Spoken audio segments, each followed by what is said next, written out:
second decade of university sports coverage, TSN proudly presents CIAU football. Live from Skydome, TSN proudly presents the 30th Vanier Cup this afternoon. The Canada West champions, Saskatchewan Huskies, take on the champions of Ontario, the Western Ontario Mustangs, for the CIAU's national championship in football.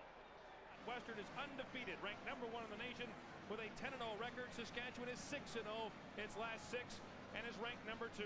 Frank Jagus, the field goal kicker for Western, is that school's all-time leading scorer.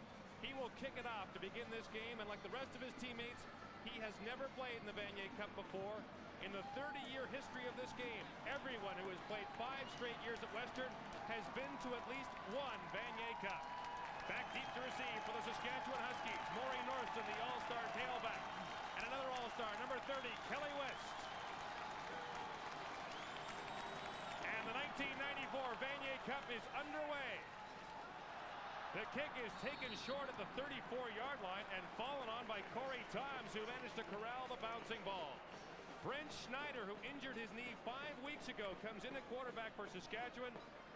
And for the season, over 2,100 yards, including 8 touchdown passes in one game, a CIAU record. Just incredible numbers for Brent Schneider, the third-year quarterback at the University of Saskatchewan. 26 touchdowns, only 9 interceptions. Remarkable performance in '94.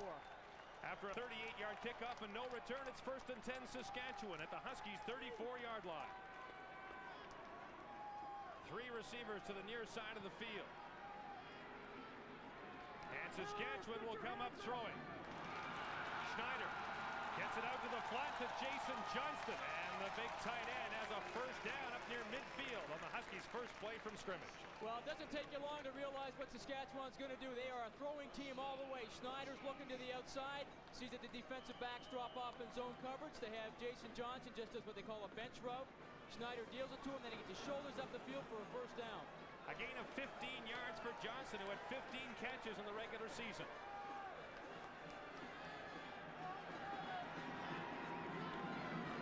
On first down, this is Northston. Maureen Northston with his first carry of the game. Cuts it back inside. Northston loose in the defensive backfield, still going to the 35-yard line. Tackle made by the safety, Tim Hughes.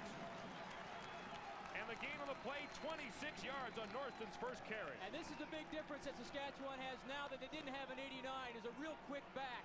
They run draw, give it to Northston. Looks like he's boxed in, but the great quick feet cuts it back inside and gets up the field. He possesses great speed and excellent balance. 2 plays, 2 first downs for the Saskatchewan Huskies, now at the Western 35-yard line.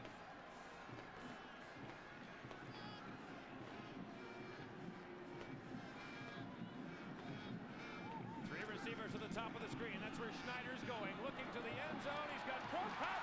And Prokop's got 1 man to beat. Tackled at the 4-yard line by the safety, Tim Hughes. The gain is 30 yards. And Saskatchewan's making it look easy. This is an excellent read by Brent Schneider. He gets back, sees 3 deep coverage. He has both slot backs do a seam route. Tim Hughes has to come over from playing the safety position and make the tackle. But they're just trying to put Hughes in an island out there, run both inside receivers to the corner, and then Schneider reads it. In 3 plays, Saskatchewan has gone 70 yards. 1st and goal from the 5.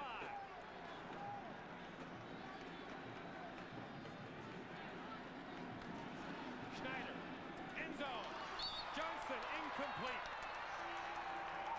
Coverage on the play by Ryan Lyons, the first-year player who will get a workout at halfback for Western, Jamie. Well, we talked about how great a film analysis proponent Brent Schneider is. He likes to get involved and look at the films.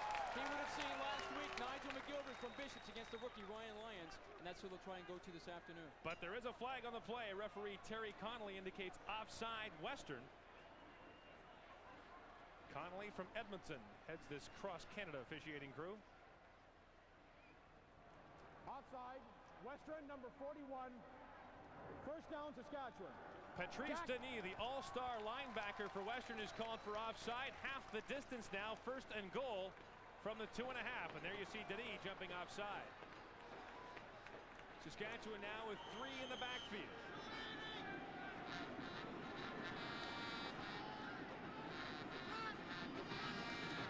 Northston outside, touchdown Saskatchewan.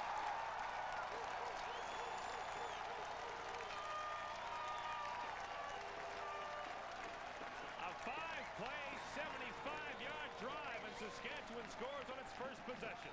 Very impressive drive by U of S. Jason Fielding comes in number 21 as the lead blocker, gets a nice block of Brian Heslop. They get the ball deep in the backfield to Maury Norston, and he just trots into the end zone. Well, the Huskies, who were last here in 1990, showing plenty of composure in the early moments, and what an impressive drive by Saskatchewan. And we said that it could be a shootout. The point after by Aki Georgikakis is good. And the Saskatchewan Huskies have a 7-0 lead in the 30th Vanier Cup.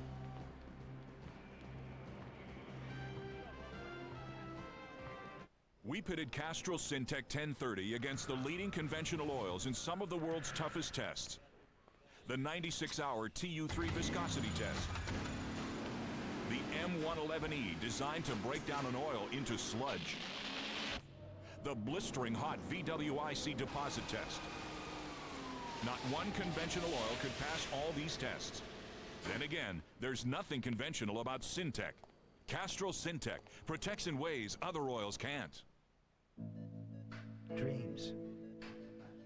We carry them with us all the time. Some we've had for as long as we can remember. Others are very new. Dreams can comfort us, move us, and inspire us to build a better life. But how does a dream get off the ground?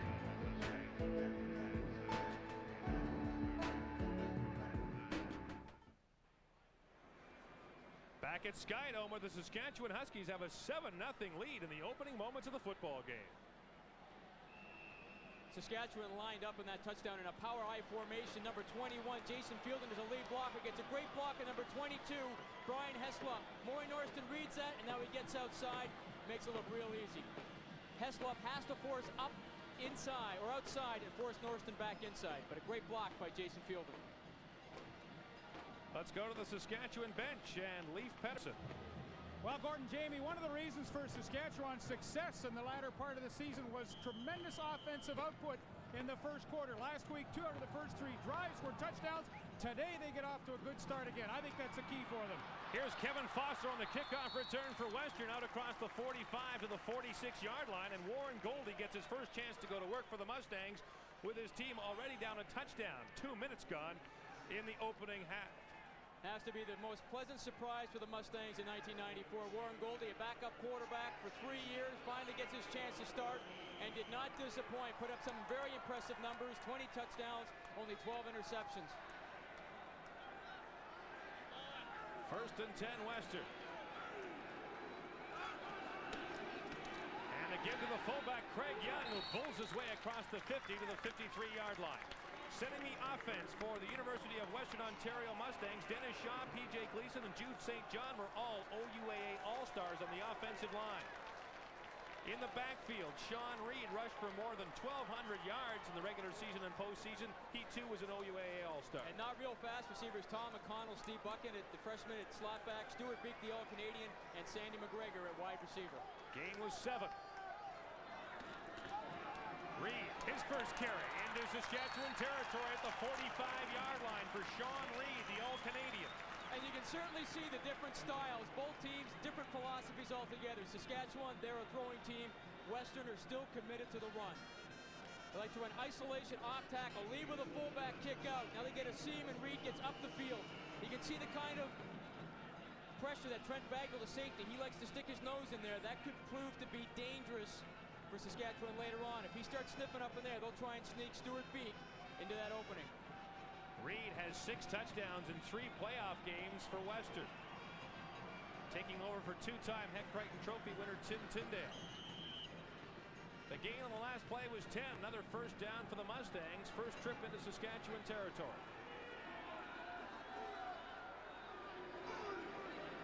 Sandy McGregor goes in motion. The toss to Sean Reed. Trying the near side. And Reed gets stacked up as the safety. You mentioned him, Jamie. Trent Bagnall comes over to help make the stop. Setting the defense for the Saskatchewan Huskies. This team was 2-2 after 4 games. Then James Rapesi was put into the lineup as a freshman. And he has been a major factor in this Saskatchewan defense. For the linebackers, Steve Cornish was the leading tackler in Canada West this year. He is a Canada West All-Star. And the secondary, Sean Grant, Dan Stewart, and Trent Bagnall, both Canada West All-Stars. Louis Simon and the rookie Mike Stewart at right corner. Gain was 2. Goldie to throw for the first time. Screen pass to Reed. He's wide open. Looking for a block, and now Reed is off and running. It's a race to the end zone, and they won't get it. Sean Reed, 44-yard touchdown. And they're lighting it up at Skydome.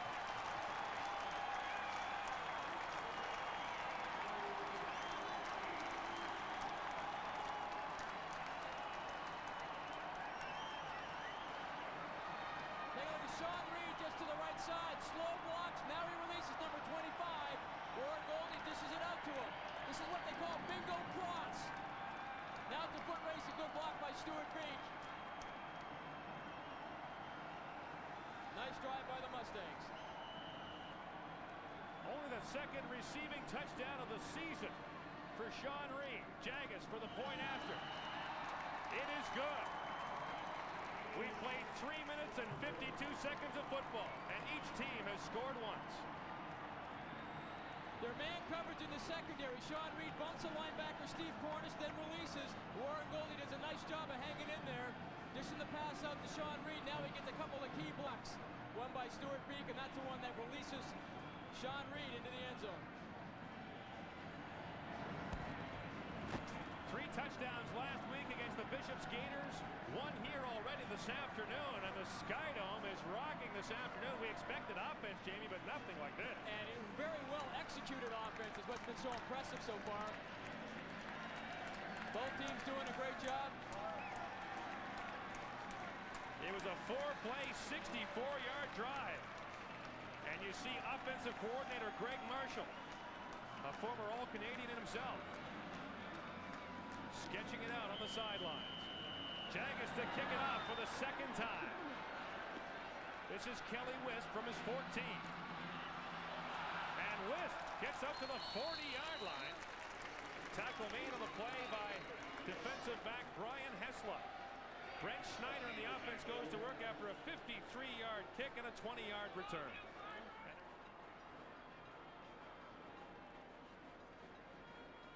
7-7 is the score. 11:02 to play in the first quarter of the 30th Vanier Cup.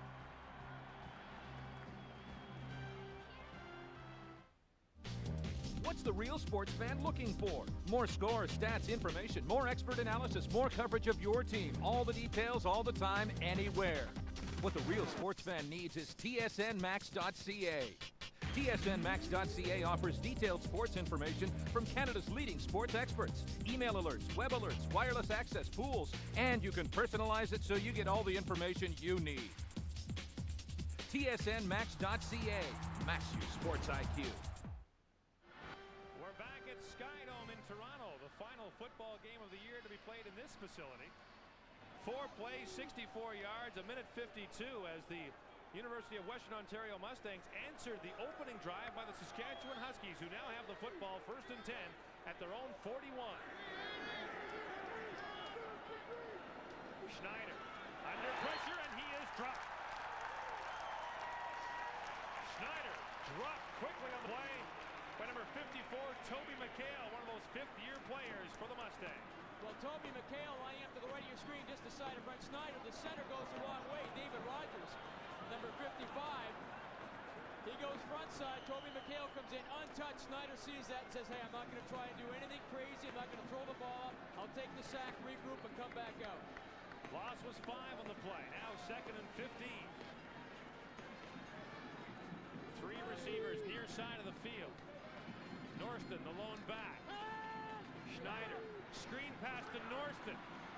He's got traffic in front of him. He's up to the 45-yard line, but it'll be 5 yards short of a Saskatchewan first down, and the Huskies will have to punt. And Rich Gabrook comes on to punt for Saskatchewan, a 37-yard average in the regular season. but in the playoffs he has punted for just a 25.6-yard average. Part of that may have had to do with the fact that he played quarterback in the Canada West Championship against Calgary. That's right. I think a different mindset altogether. He was preparing himself to play quarterback. Probably didn't punt very much in practice at all, and he suffered because of it.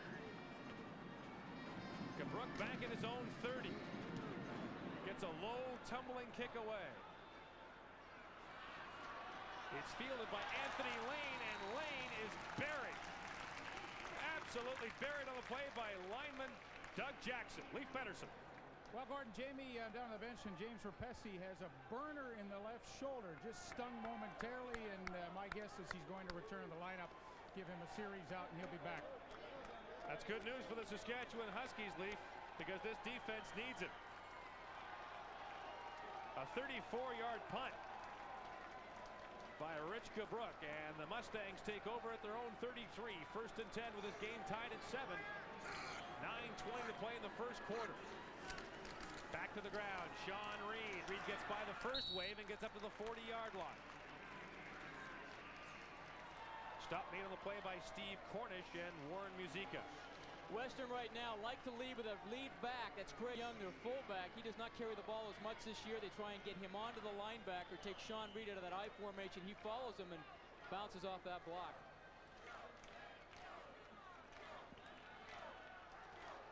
The gain was 7. And back to Reed. And he'll be close to the first down as he got right to the 43-yard line, which is where he needed to be.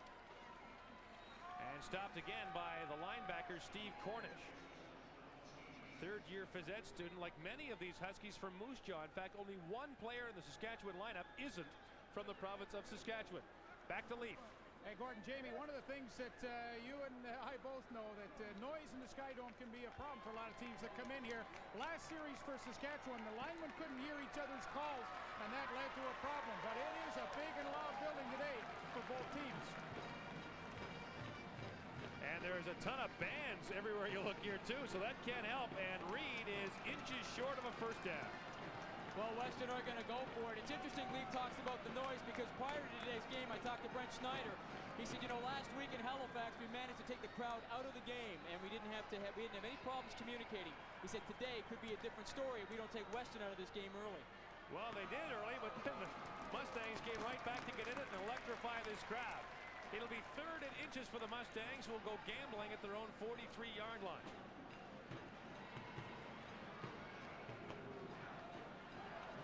Warren Goldie, who had arm surgery 2 years ago, lining up this Western offense on 3rd and inches. 2 tight ends in the game.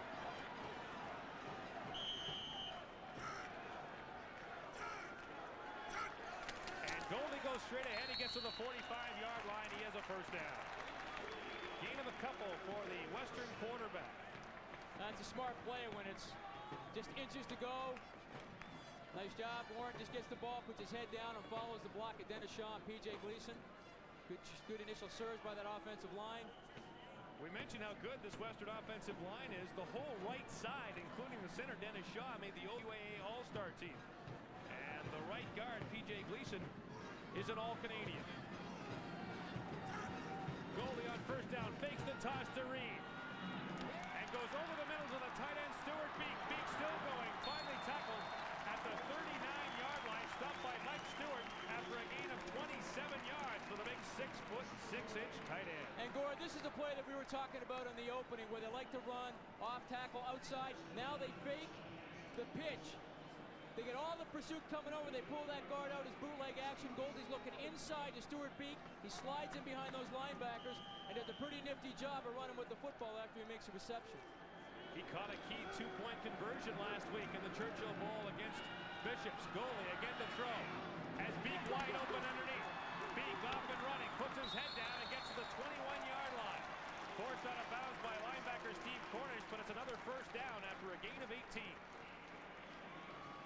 This is a guy that Saskatchewan's going to have to pay a lot of attention to. He is the All-Canadian. Smart comes down, watches the linebackers drop out, and comes right across the formation.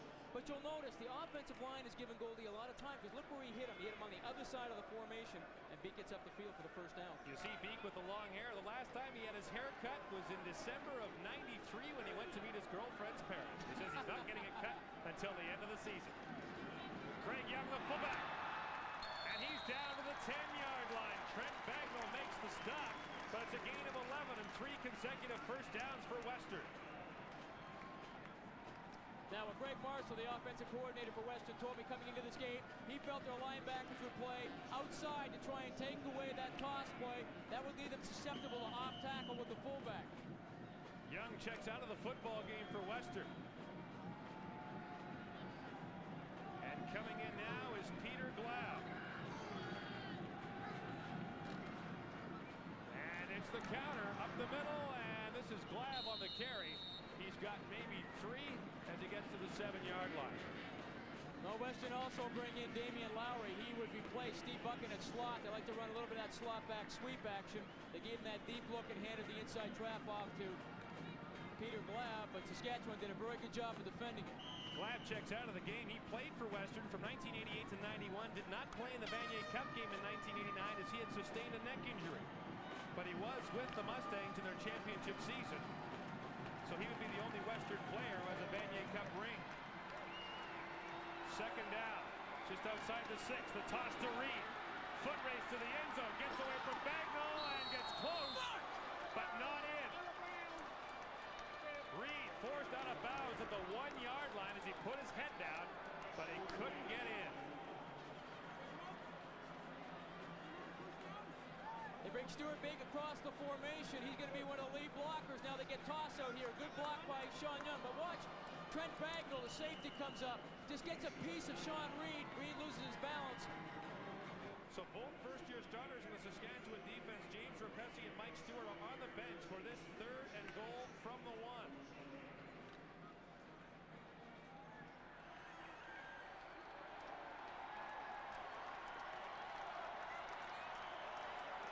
Young and Reed in the backfield. Golden straight ahead. Got there. Touchdown Western. And the Mustangs lead for the first time.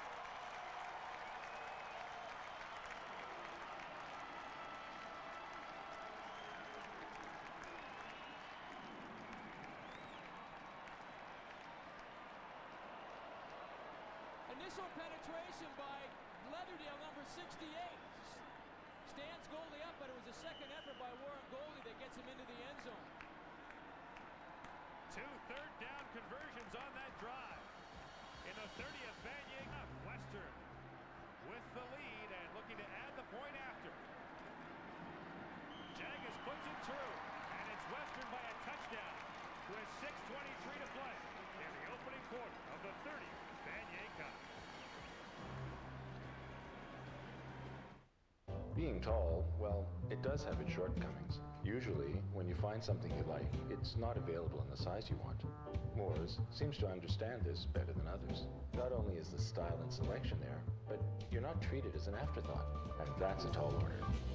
After all, when you're my size, it's nice finding something that fits. If you know what I mean. Well made, well priced, well dressed. Moores. We're at the site of the protest at the TSN studios. The organizer of the event, Norm Pinehead. Michael Lansberg has finally crossed the line. He has got to go. We're shutting him down. Bring it on. And the Huskies keep the drive alive just outside the 40 with a first down. 3 minutes to play in the opening quarter. Western leads at 14-7. Schneider, they give to Norston. And Norston got a great block from Slavik.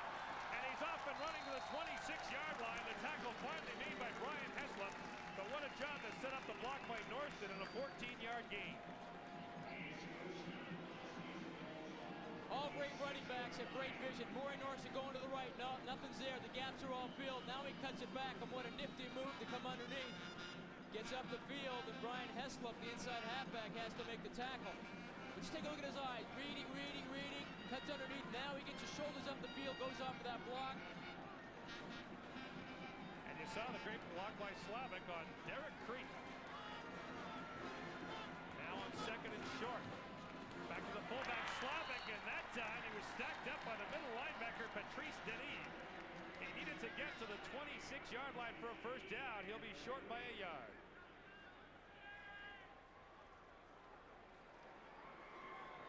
Good defensive stand, number 41, the middle linebacker, Patrice Denis, middle linebacker, flows across, fills hard now. Again, Derek Creed coming in there. It'll be 3rd and a yard for the Huskies. Check that. 2nd and 11.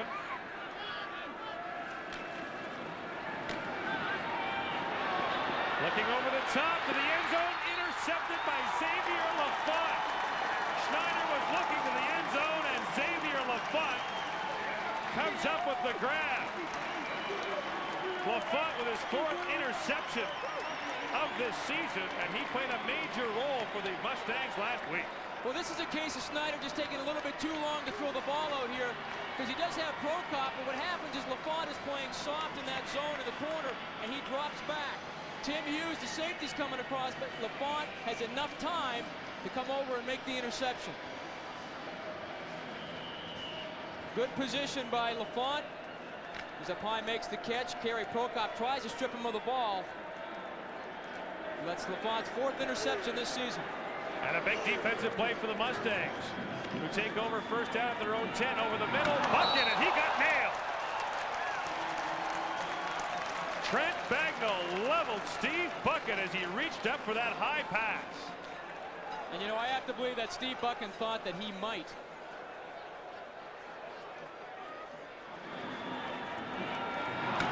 Ooh. That's when Steve Bucket goes back to the quarterback and says, hey, don't throw me any more of those soft ones, hang me to dry over the middle. He had only 3 catches in the regular season, and he paid for trying to get one in this Vanier Cup game. On 2nd down, Goldie. Lots of time, and he's off and running. Now reversing his field. He's got lots of people in front of him. Goldie needs a 20 for a first down. He's got that and more. Still going up to the 34-yard line. Finally forced out of bounds after a gain of 24. Linebacker Steve Cornish forced him out of the Western bench. Now we've got flags and fists. Western objected to what they thought was a late hit by Cornish. And you see number 39, Paul Priester, getting into it with a couple of Saskatchewan Huskies down there. Well, these teams are starting to get the big hate on for one another. The goalie has all sorts of time, but he realizes, no, it's covered. There's a nifty job of cutting back here now. Gets all the defenders out of position. His guys start coming back and peeling back and making some blocks, but Steve Cornish comes along here. Gets him out of bounds. And they collided with the furniture on the sideline. The question is, could Cornish have let him go a little earlier? No, he's 3 full steps. 3 full steps out of bounds, Jimmy. Yeah, I think so. There should have been a flag there. And here's the call from referee Terry Connolly.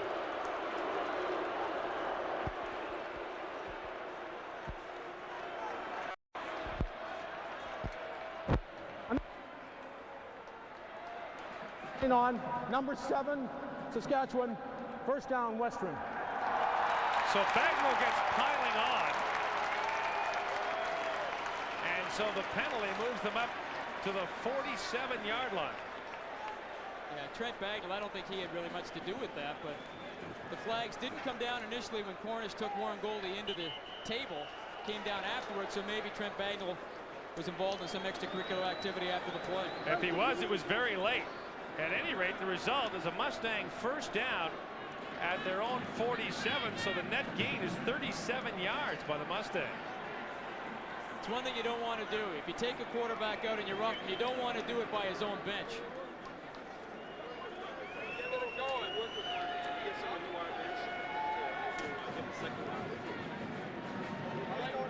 Now the problem is that the Western headsets on their sideline are out. That's what we've been told from the sideline. If that's the case, the Saskatchewan Huskies would be asked to turn theirs off until Westerns are fixed.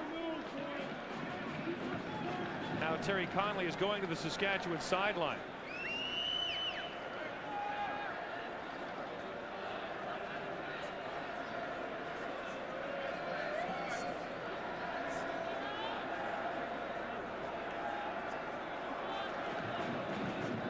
Towers is still arguing about the call on Trent Bagnall.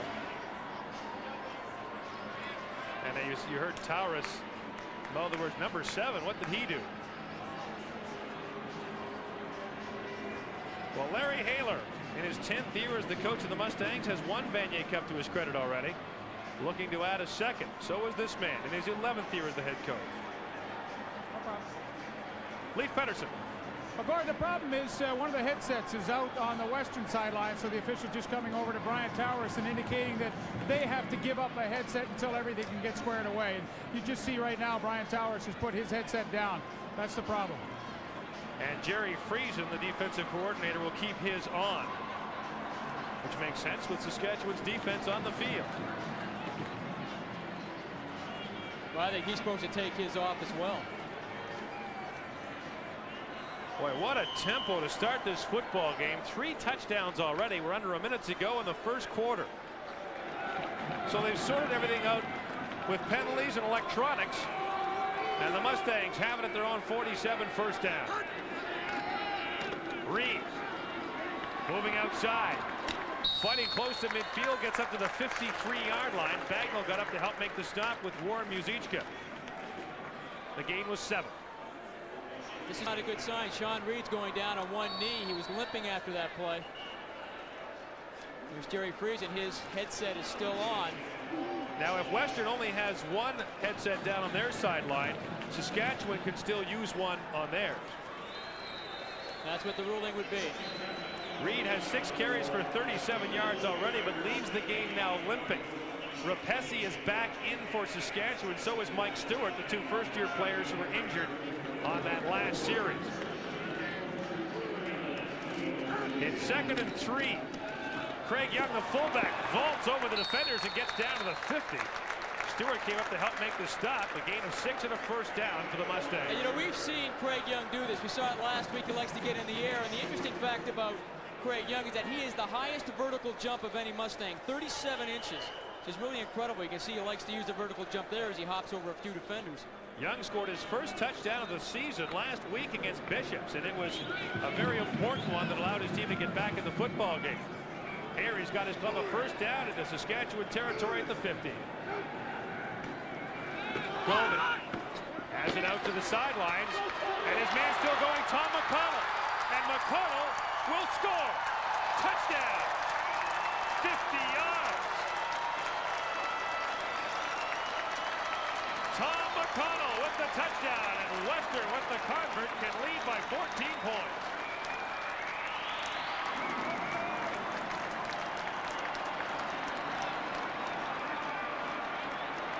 Now Saskatchewan are in a cover 2, which means the corner is out deep inside. Now Louis Simon has to come out here and try and make the play.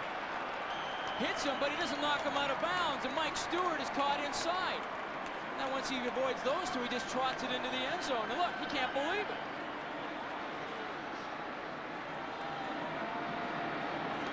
Jagus with the point after. It is good, his 3rd of the game, and the Mustangs on the final play of the opening quarter get a 50-yard touchdown from Tom McConnell. The second quarter coming up next. The Mustangs lead by 2 touchdowns in the 30th Vanier Cup.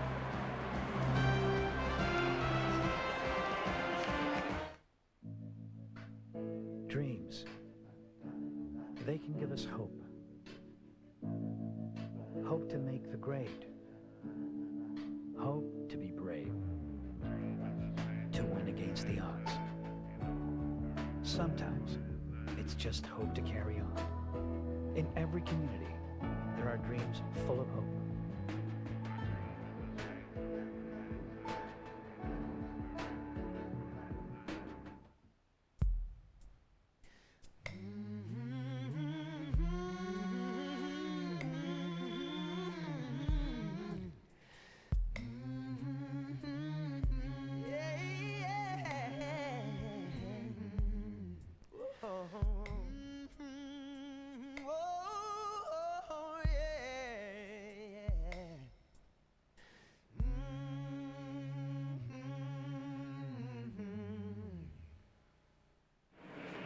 Skydome in Toronto for the 6th time in Vanier Cup history. These 2 teams met in the first indoor Vanier Cup back in 1989.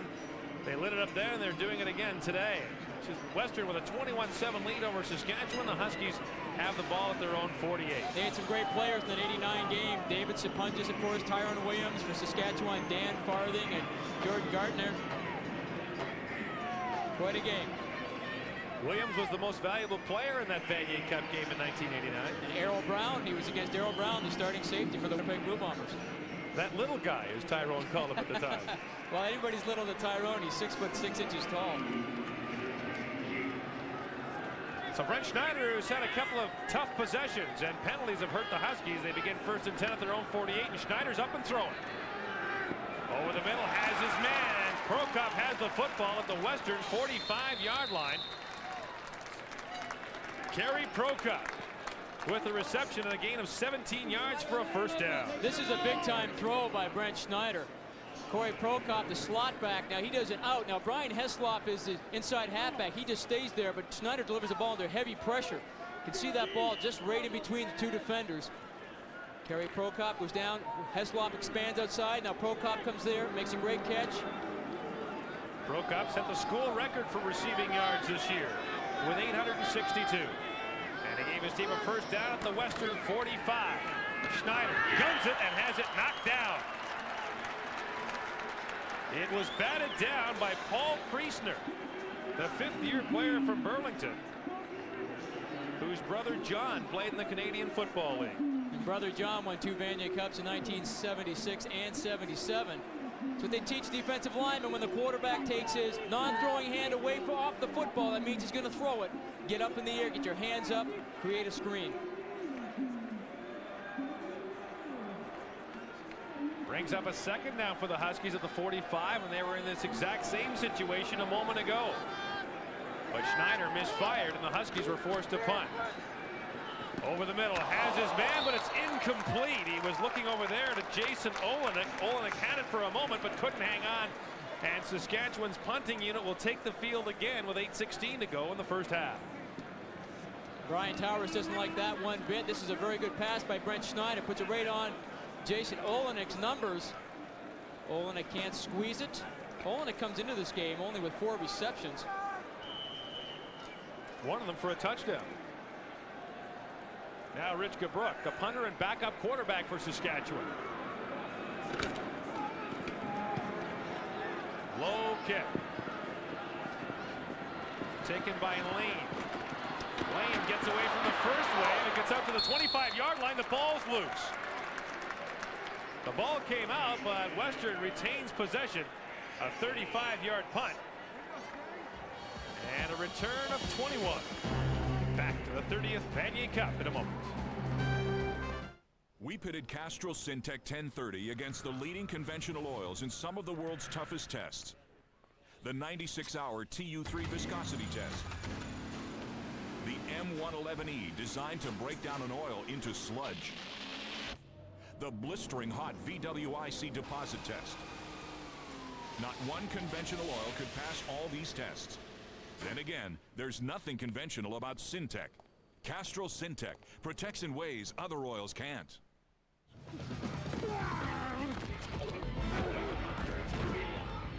It is a great day for football. Monday is for football. It's time for classic NFL action. Relive the greatest game. Relive the moments with all the stars of the game. Every Monday night on ESPN Classic Canada, where the legends come to play.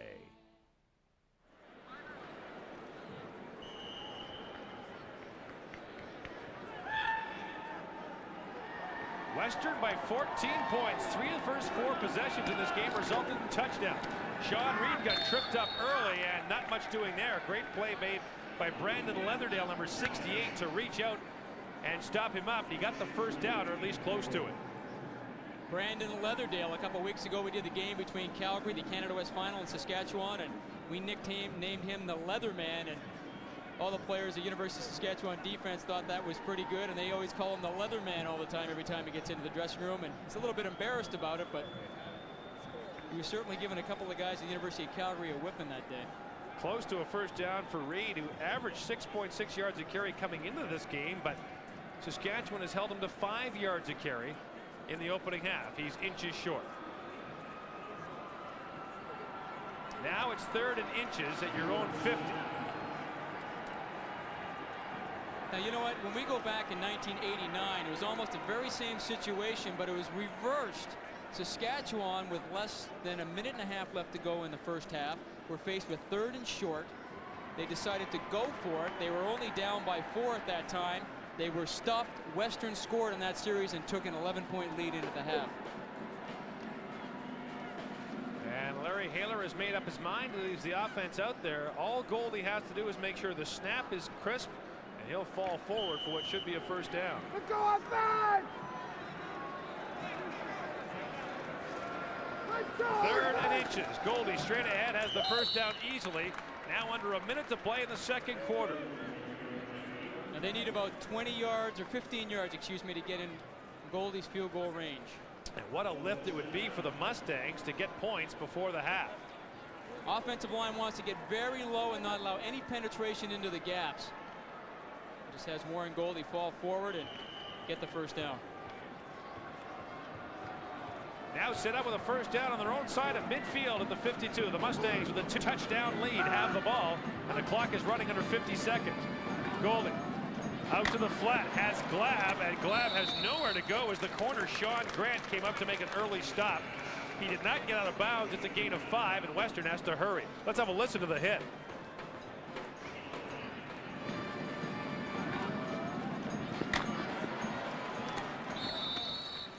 And as Tuffy Knight used to say, if you don't like that, you don't like football. That's right. Sean Grant almost caused a fumble. And waiting on the sidelines for the Mustangs, their all-time leading scorer, Frank Jaggers, 22 of 34 this year. They fake the toss to Reed. Golden out to the flat, almost had it intercepted as Sean Grant came diving across Sandy McGregor trying to make the interception. 23 seconds to play in the opening half. It's good defense by Saskatchewan. Sean Grant, when they're getting down a little bit closer now in field goal range, play a little bit tighter. It's a nice job to get his left hand in there, knock the ball away. Now the Huskies have 3rd and 4. Sorry, Western has 3rd and 4, and the Huskies had their punt return unit on the field, but quickly they hustle off, and we've got a timeout called by Saskatchewan, and a good thing he did because he had half of both unit on the field, half his punt return team and half his defense. I think the other reason he stopped, he saw Warren Goldie come back out in the huddle, and he thought, I can't believe it. Western's going to go for it here in 3rd down and 5. Well, with 23 seconds remaining, if Western was unsuccessful, there'd be time for the Huskies to run a couple of plays. But perhaps this is motivated by the fact that Western knows that Saskatchewan has had field goal kicking problems all year long. I'm sure that's exactly what they're talking about now on the sidelines. Now here it's 3rd and 4 for the Western Mustangs at the Saskatchewan 52 with 23 seconds to play in the opening half. Goldie back to throw. Looking deep, he's got McGregor, and Sandy McGregor has a first down at the 30 with 17 seconds left. Big first down for Western. This is what they call a dig route, where McGregor runs down, runs a post, and then cuts it off. And it's straight across the field. A 22-yard gain, Jamie. And the clock will start running as soon as the officials are in place. Now 1st and 10 from the 31. Western driving. Golden. McGregor again, almost intercepted. He very nearly had it picked off. As jumping back to make the play was Dan Stewart, the 5th-year player whose brother Mike is also in the defensive backfield. And this is a case of Warren Goldie just throwing the ball blindly, because Dan Stewart lines up as if he's going to be taking that up flat area, but he just sits there in a squat position. 10 seconds to play in the opening half. We've had lots of meetings, and now we have the play. It is the draw, and it's Peter Glab running inside the 20 to the 18. 4 seconds on the clock. And now you'd have to think the field goal unit would come onto the field, which it does. And Rod Smith with the scoop. That's a nice safe play that Western runs, put him into a better position for Frank Jaggers. There's a little chip shot now. See Rod, the old lineman, from Queens. He knows that stuff. He knows what's going on down there. And now this is what's going on. A field goal attempt by Frank Jagus to give his team a 17-point lead. No time left on the clock. The try will come from the 26-yard line. High snap, they get it down, it's up, and it is good. On the final play of the opening half, Saskatchewan gets a 26-yard field goal from Frank Jagus to extend its lead to 17 points, 24-7, in a game that began with a wild shootout between the two offenses. The defenses took over in the second quarter. The 30th Vanier Cup has the Western Mustangs leading the Saskatchewan Huskies 24-7.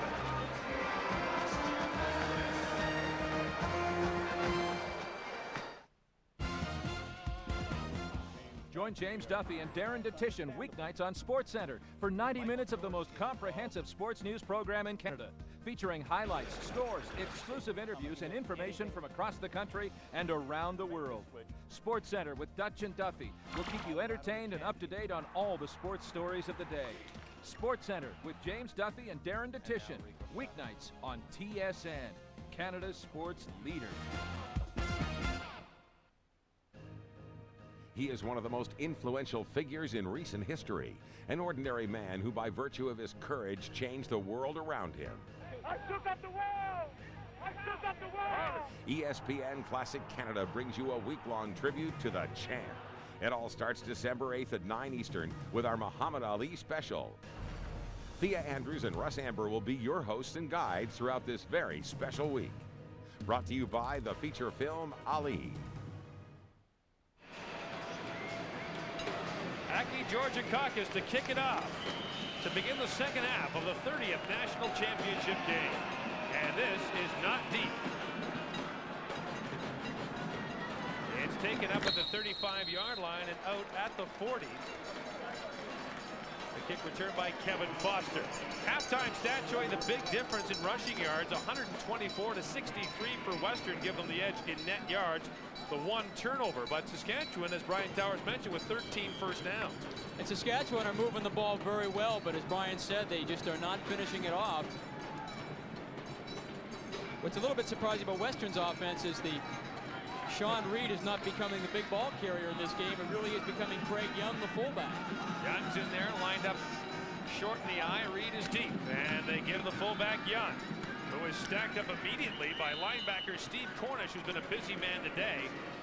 And it's a gain of a few to the 43-yard line. Call it 3. And that's the kind of play you want from your inside linebacker when he recognizes trap. He comes underneath right away and does not allow the tight end or the tackle, depending if they have a switch call, to come down and block the inside linebacker. Warren Goldie 9 of 14 in this game so far for a couple of touchdowns. Both quarterbacks scorched the stat sheet in the opening quarter. And since then, the defenses have come on, and that's something that not many people expected in this football game. Goldie didn't like what he saw. He calls timeout as he heads to the Western bench.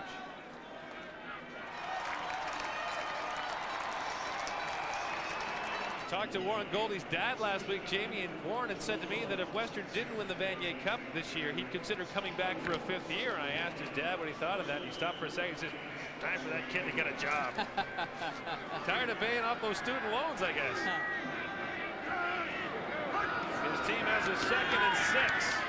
Goldie, lots of time underneath for Beek. Beek is close to a first down and into the 50-yard line. He's stacked up short. Great play by linebacker Warren Muzica to hang on. Louis Simon came on to help out as well. It'll be 3rd and a long yard for the Mustangs. And Louis Simon plays this perfectly because they run the routes underneath. They cross both tight ends. Now Goldie dishes it here to Stuart Beek. Muzica's got him, but Goldie's trying to get his shoulders turned upfield. No way. Louis Simon comes in and says, you're not falling forward for that first down. They know the type of size that Stuart Beek has, 6'6". All he has to do is fall forward. He would have had it.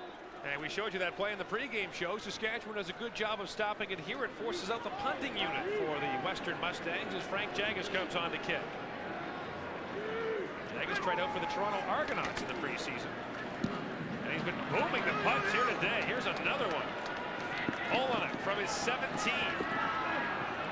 And great coverage by the Mustangs to limit the return to 4 yards. Tackled on the play by Sonny Parada. It's a 44-yard punt and a 4-yard return. And the thing there is hang time. Frank Jagus gets a lot of air underneath that ball and allows his punt cover team to come down in their lanes and to break down. And the Saskatchewan Huskies will have their first possession of the second half, starting at their own 22-yard line. Interestingly enough, neither team, Jamie, has enjoyed great field position in this game. They fake to Norston, and Schneider comes right up throwing. He's got Blackburn up at the 36-yard line. Good for a gain of 14 and a first down, and Blackburn has been Saskatchewan's best receiver this afternoon. David Blackburn again working one-on-one coverage. Just goes around. Notice how he gets his head around before his body. That's really key there. So he locates where the quarterback is, finds out where the launch point is, and then turns his body. 6 of these Huskies were on the roster in the 1990 Vanier Cup game, but Blackburn is one of only 3 who actually played in that game. And it gives his team a first down at its own 36-yard line. Schneider again with the fake to Norston. All kinds of time as Schneider rolls out, throws, and he has Blackburn sliding again. And Blackburn has a gain of 15 and 2 consecutive first downs for the Huskies, who begin the second half the way they did the first. It's funny, we talk about how they like to go to Kerry Prokop, the inside receiver, but David Blackburn is a favorite receiver for Brent Schneider, and he just puts that one right on a line, just out of the outstretched hands of Ryan Lyons, and Blackburn comes up with a nice reception. Blackburn has 6 catches in this game so far. Prokop has only 3. Another first down for the Huskies, moving now to their own 51-yard line. Draw play. And Norston is off and running outside, tries to tiptoe up the sideline, but Maury Norston is forced out of bounds at the 45. Another gain of 14 yards. And another first down for Saskatchewan. So whatever Brian Towers told them, it worked. And you know, when you think you have a back like Maury Norston, he has such great ability to get away from the block. Another straight arm. Now he turns on the speed and gets outside. Not very big, only 5'8", 165 pounds, but get great speed and quickness. 6.3-yard rushing average this season. And a gain of 14 there gives his team a first down. Now the toss to Norston. He's got blockers in front of him. He's got another first down and more. Norston forced out of bounds at the 16-yard line. The safety, Tim Hughes, pushed him out. It's a gain of 29 for Norston. 4 plays, 4 first downs for Saskatchewan. They cross up Western here. They run toss to the short side of the field. They get Chris Bell outside. He gets on the defensive back. And Slavic also makes a great block. And now Norston comes up, and Tim Hughes comes across and gives him a shot to stop him. But good blocking at the point of attack. It's a pretty good shot that Norston takes here. Boom. Norston's 10th carry of the game puts him over 100 yards rushing. He has 102. And his team has a first down at the 15. Schneider, quick drop, throws it up high in the end zone. Nobody there, and almost intercepted. Anthony Lane, who returns punts, looked like he was chasing after one there. Well, just a cross-up, they had David Blackburn doing a quick in, and they had Norston doing the out. Schneider just didn't have enough time to get set because he had Norston wide open. See the kind of pressure he's under, trying to throw off that back foot. And Anthony Lane almost comes down with an interception. Now second down from the 15. 6th play of the drive. The Huskies trail this game by 17. Schneider to the flat to Norston. And it is a touchdown. Maury Norston. And the Huskies, on their opening possession of the second half, get right back in the football game.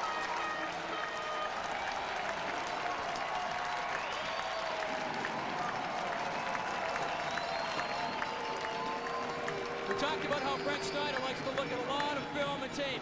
Nobody has Maury Norston, and everybody's in man coverage. Norston leaks out of the backfield. Schneider finds him. 6 points. Nice job. He's that little inside move and now outruns Anthony Lane to the end zone. Maury Norston's 7th receiving touchdown of the year.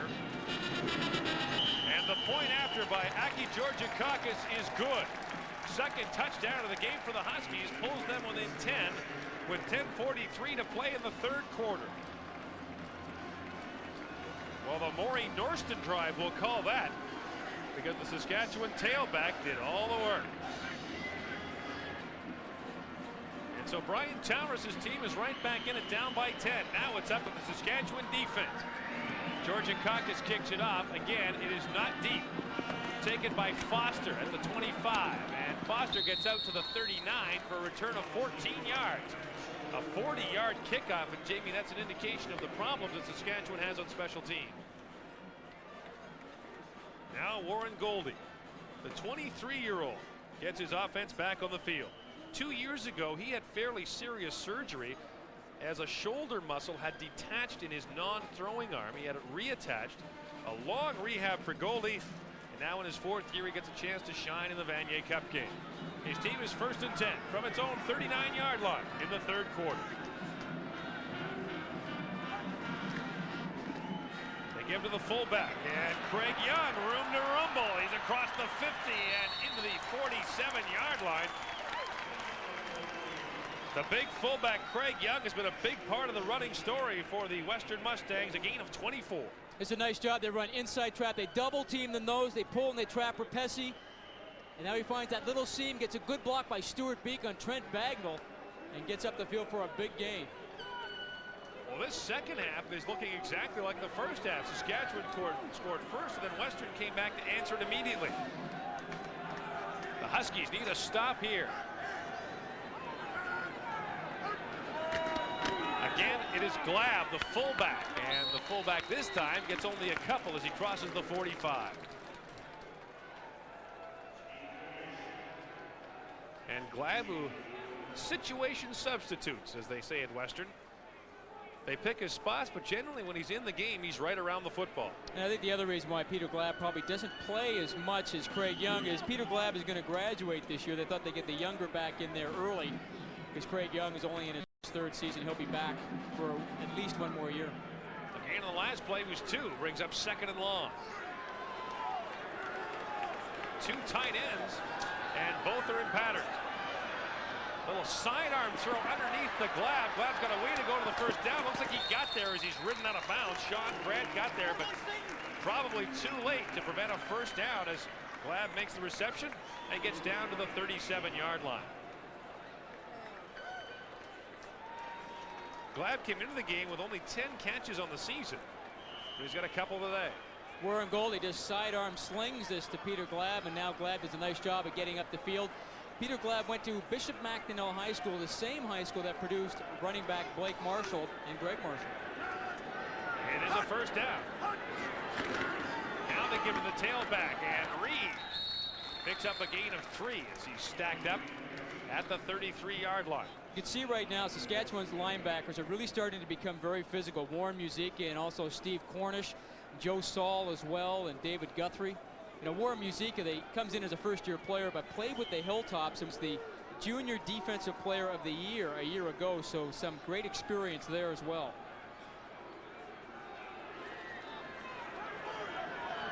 Now it brings up a 2nd and 6 after the gain of 4. Golden, quick drop, throws out to the flat, has his man Tom McConnell, and McConnell gets down to the 21-yard line, which should be good for another Western first down, a gain of 12.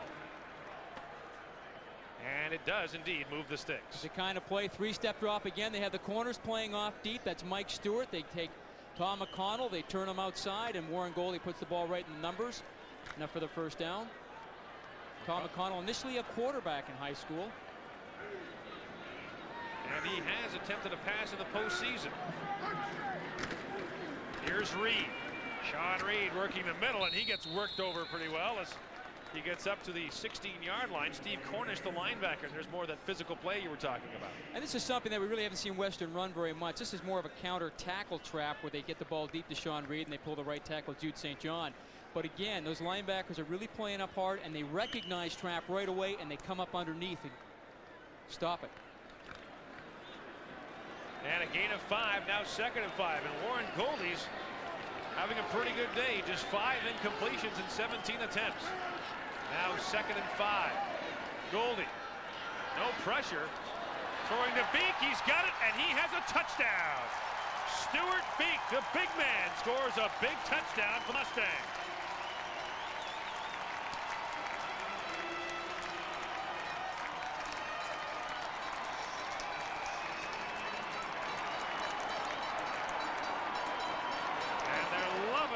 western side. Play action pass once again. Stewart Beek just runs down in front of the linebacker Muzyka, then he spins out. Muzyka's trying to follow him, but what a great over-the-shoulder catch by Stewart Beek. Warren loves it. Stewart Beek, the all-Canadian tight end. And now Jagas for the point after. It is good. And the Western Mustangs have regained their 17-point lead. It's 31-14 Mustangs in the 30th Vanier Cup. Saskatchewan scored on its opening possession of the half, but Western answered right back. A big drive for the Mustangs. That drive consumed about 3.5 minutes, and exactly what Western needed, Jamie. Well, that's an easy catch. I'd like to see what a tough catch is for Stewart Beek. Here's Maury Norston from his 15 on the kickoff return. Norston's got an alley and gets out across the 35 to the 36-yard line.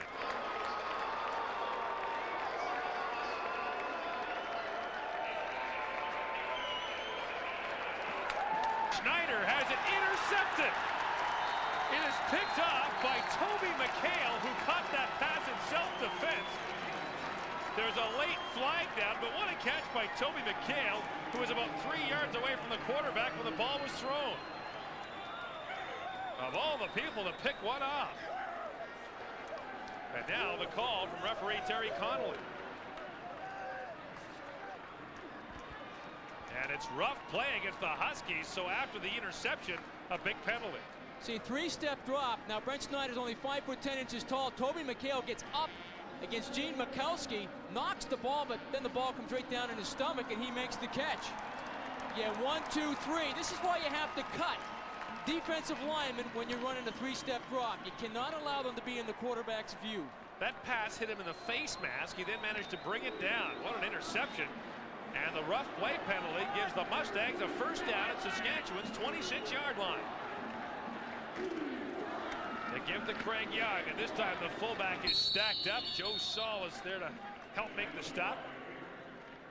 Steve Cornish, his linebacking partner, was in there as well. And they'll mark that as a 2-yard gain. What an turn of events. The fifth-year man from Markham, Toby McHale, with a big interception.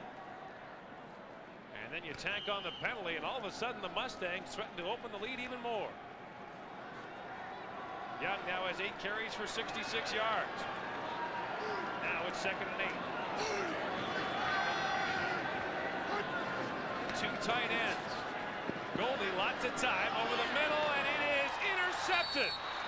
Trent Bagnall makes the interception at the 1. It'll be lousy field position, but the Huskies have the ball back, and that's exactly what they needed. That's exactly what they needed. They needed to get some momentum back again once Western got the ball back. Goldie's looking for Steve Buchan, the rookie slot back. And Trent Bagnall playing that free safety spot comes up and makes a great interception. They were well within Frank Jagas' field goal range, so Western were probably at least looking at 3 points. But Saskatchewan come up with a big defensive play and give the momentum right back to the Huskies. So now Saskatchewan has the football back. The Huskies at their own 1. 5:33 to play in the 3rd quarter.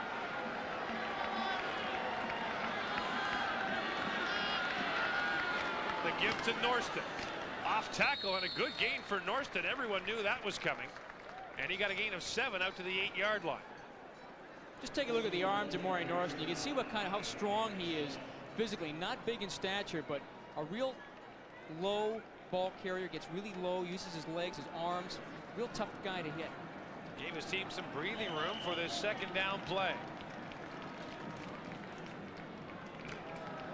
2 big interceptions early in this 3rd quarter. And now, 2nd and 3.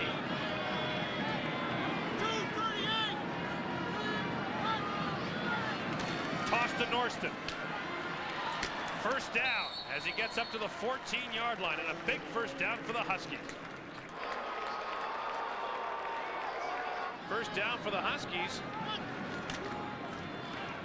And now the give goes to Slavic, and Slavic has a gain of, call it 5. Jeff Slavic, another one of those 3 Huskies that played in the 1990 Vanier Cup from Gull Lake, Saskatchewan. He filled in took over from Mark Polzer, another player, fullback from Gull Lake. We've talked about this before. Who's the famous player from Gull Lake that played for the Saskatchewan Roughriders? Roger Aldag. You got it. The hero of all those big guys in green up front. A prototypical offensive lineman. And this one from Saskatchewan's pretty good too. The gain was 5. It's second and just under 5. Out to the front they go to Johnston. Jason Johnson is stopped at the 25-yard line. He stretched to try to get the first down, and he'll be very close. Stacked up by Tim Hughes.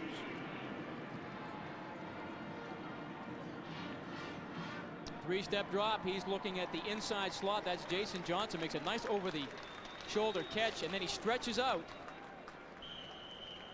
And he got a first down for his team. Good heads-up play by Jason Johnson.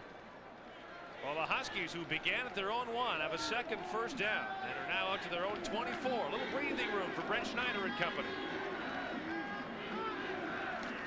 Now Schneider back to pass. Blackburn over the middle, makes the catch. He gets dropped by Brian Heslop, but he's close to another Saskatchewan first down as he gets up to the 34-yard line. Sorry, Gord, that's one of the things about Brent Schneider. You're never out of this football game when you have a quarterback the caliber of Schneider. Calm, cool, sits in the pocket, sees Blackburn, puts the ball right on the money. And he got the ball up to the 34.5. And they'll come into measure. Mentioned that Blackburn was one of the 3 guys who played in that 90 Vanier Cup. And Skydome experience so important. We've seen it before, Jamie. The teams that play here tend to come back and win here. And that's why Western and Saskatchewan are very similar in a lot of ways, because you take one guy away like Kerry Prokop, they go to David Blackburn. You take Blackburn away, they go to Maury Norston. You take Norston away, they go to Jason Johnson. I mean, they have all sorts of guys that can hurt you. Blackburn just under 100 yards receiving so far today. Now Patrice Denis and the Western defense dig in. Saskatchewan with a first down up to its own 34-yard line. Clock running, 2:35 to play, third quarter. Here's the toss to Norston. Great block in front of him. But Norston falls victim to a great pursuit by the Western Mustangs as Derek Creed fights off a block and limits the gain to 2. What they're doing is that they're now bringing Derek Creed over to the weak side. He's the all-Canadian linebacker. They feel they need some help over there. And he does a nice job of wrapping up Maury Norston. Derek Creed out of Chatham Collegiate, second-year kinesiology student. 2 minutes to play, third quarter. It's 2nd and 8 for the Huskies. And Schneider goes back to the shotgun. Western showing blitz, here it comes. Schneider gets it away, but the pass falls short of his intended target. Maury Norston was the receiver. Mark Lawson was right with him on the coverage, and Schneider got buried by the blitz. Well, that's one of the problems when you take your backs out of the backfield. You only have 5 people blocking up front, and if you're bringing 6, the quarterback's responsible for 1 guy. Now, Brent Schneider knows he's responsible, but the routes were run a little bit too deep. The drive that began at the Saskatchewan 1 fizzles at the Huskies' 37-yard line. And Rich Gabruck comes on to punt.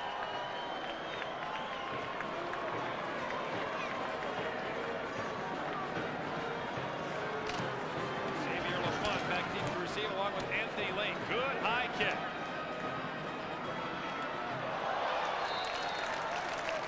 And forced out of bounds at the 53-yard line. It's a 30-yard punt and a 3-yard return.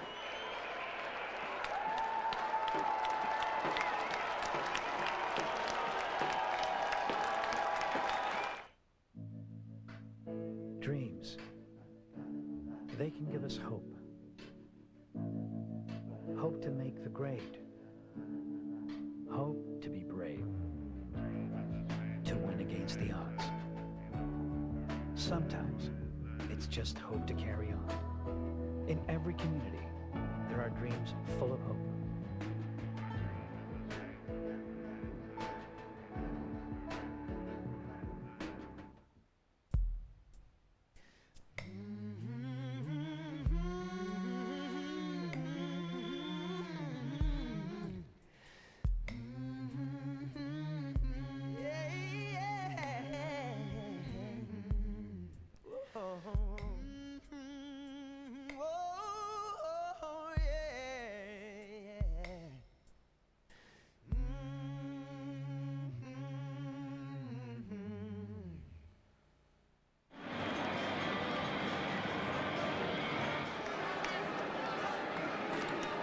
motion. He's in front of Sean Reed.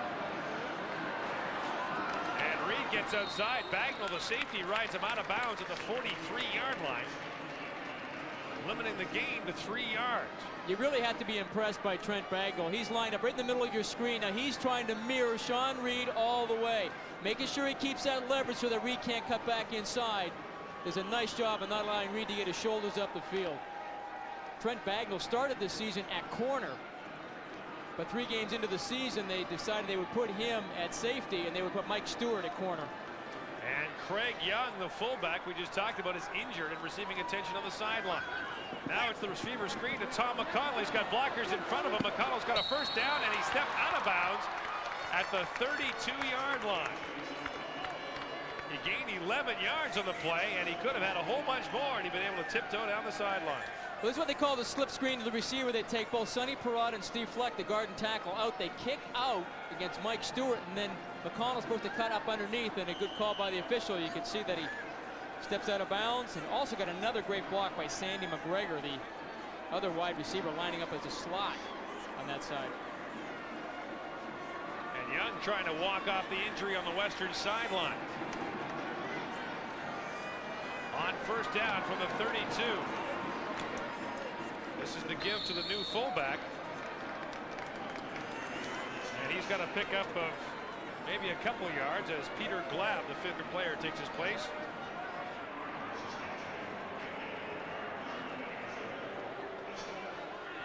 Big 2nd and 6 now for the Mustangs at the 27-yard line in Saskatchewan. And Goldie looking to the flat. He's under pressure for the first time. He gets it away underneath. And he has Damian Lowry. And Lowry got the catch, but he'll be short of the first down. Damian Lowry, a first-year player, makes the grab, but he's well short of the first down. It's good pressure by Saskatchewan's defense. Damian Lowry only his 2nd catch of the season. And you saw Warren Musica leave the field earlier with the cut nose. He'll stay in no matter what. They patched him up during the break, and he stays in. Looks like Jason. I don't know if he can see through that. Now Jagus on to try a field goal from 35 yards out. The all-time leading scorer for the Mustangs. He puts it up, and it is good. Big field goal after an impressive drive by the Mustangs, and the score now 14. It's a 20-point lead for the Mustangs with 14:08 to play in the 4th quarter.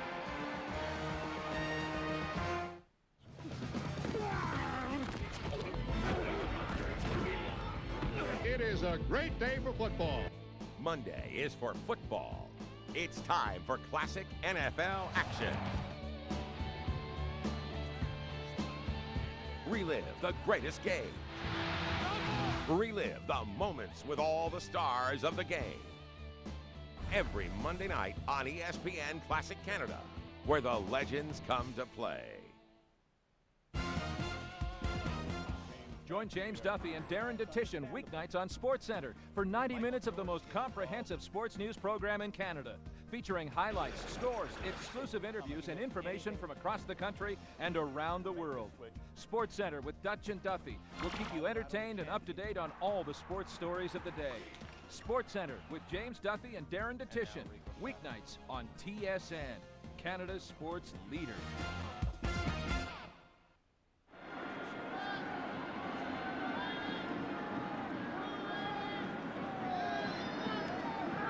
First and 10 from their 30. It's the screen pass to Maureen Norton. Waits for his blocks, and now he's off and running.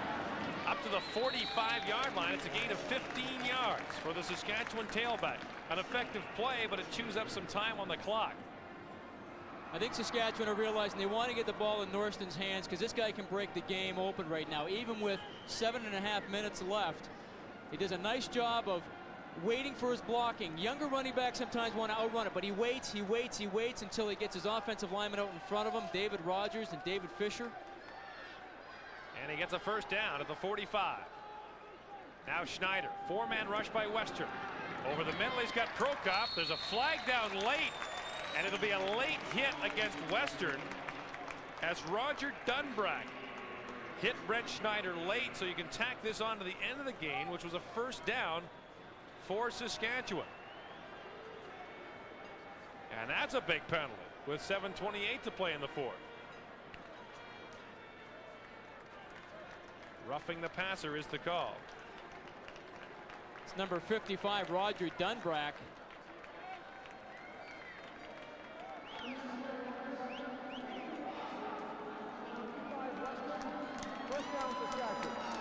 So the penalty moves Saskatchewan down to the western 38-yard line.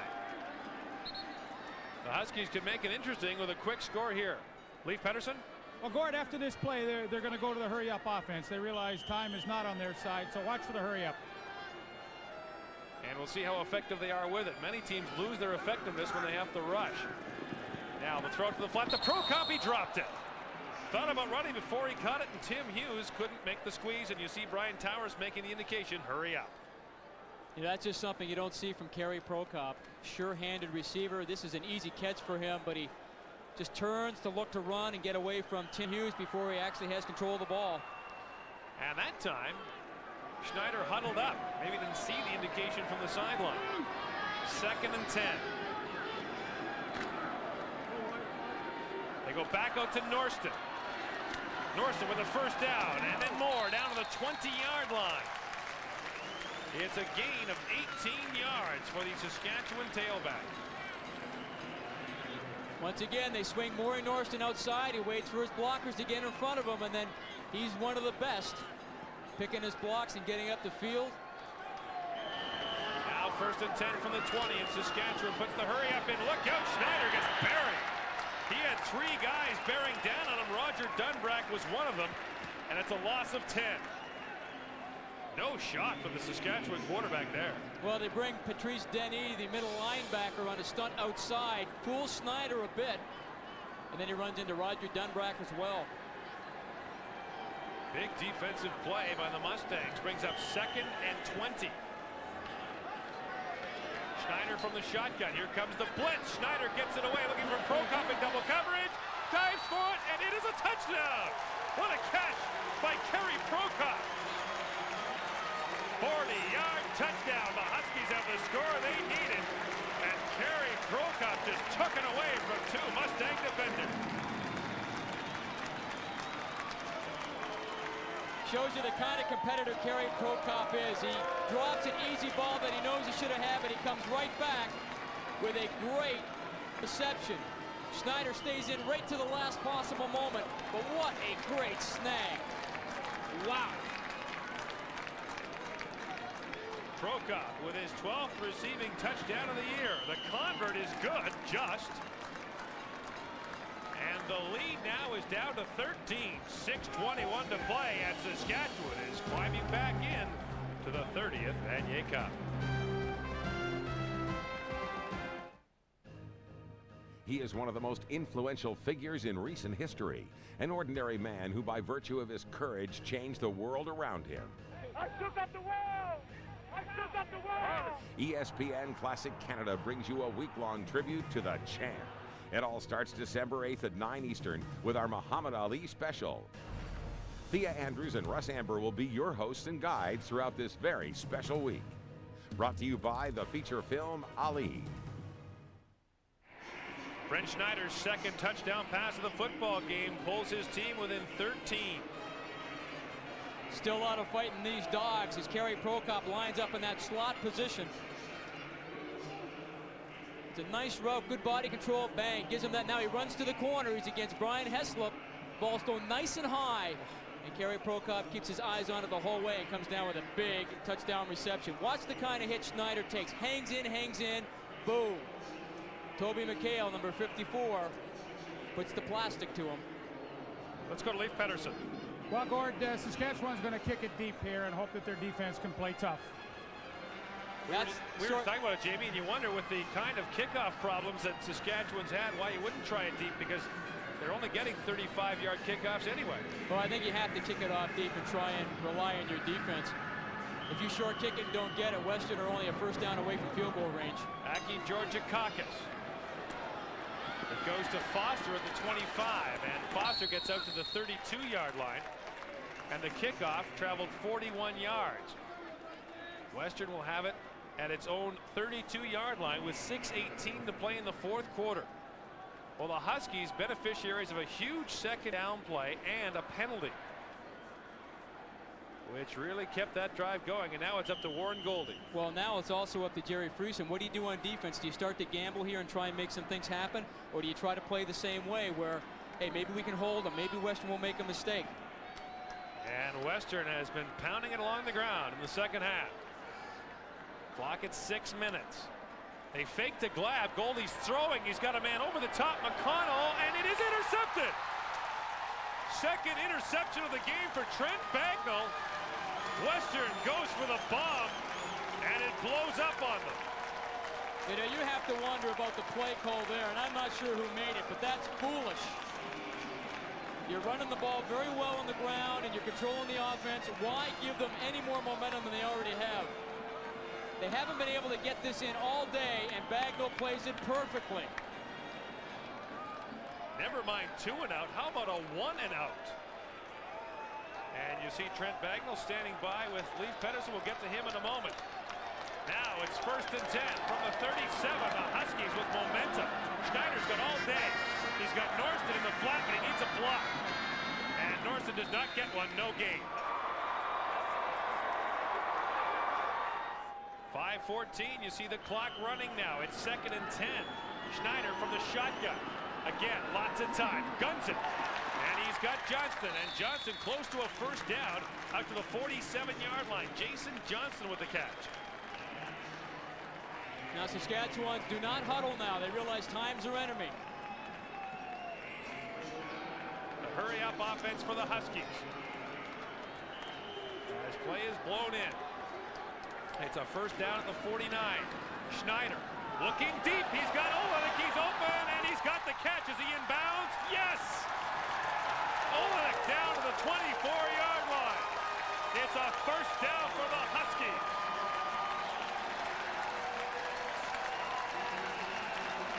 This is an absolutely great throw and an even better catch. He throws it up nice and high and allows Olenek to adjust to it.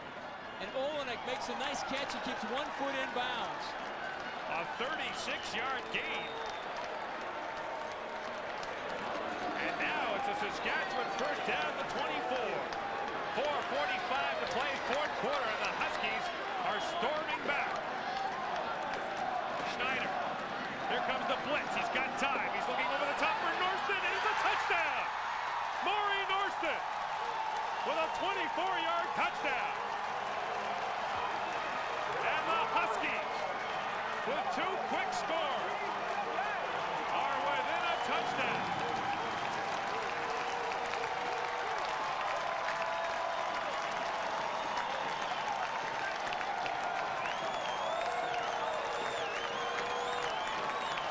You were saying earlier that Brent Schneider should get the ball a little bit more to Maury Norston. Well, that's certainly been their game plan in the fourth quarter. And what a great catch. The back end of the football. Now the point after from Aki Georgakakis. It's good. Don't look now. Here come the Saskatchewan Huskies.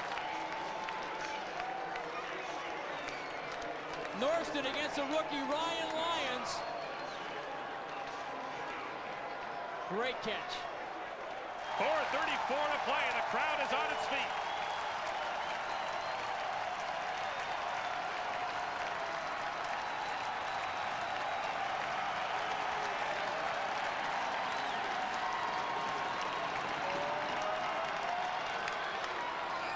The kickoff taken by Glab at the 21. He's got some room. Glab forced out of bounds by the kicker at the 43-yard line. A 44-yard kickoff, a return of 22, and I'll bet my last nickel that Western does not throw deep on first down this time. I guarantee that they won't do that. I'm not sure why they did it in the last series, and I guess that's only an answer that Warren Goldie, Larry Haler, and Greg Marshall know.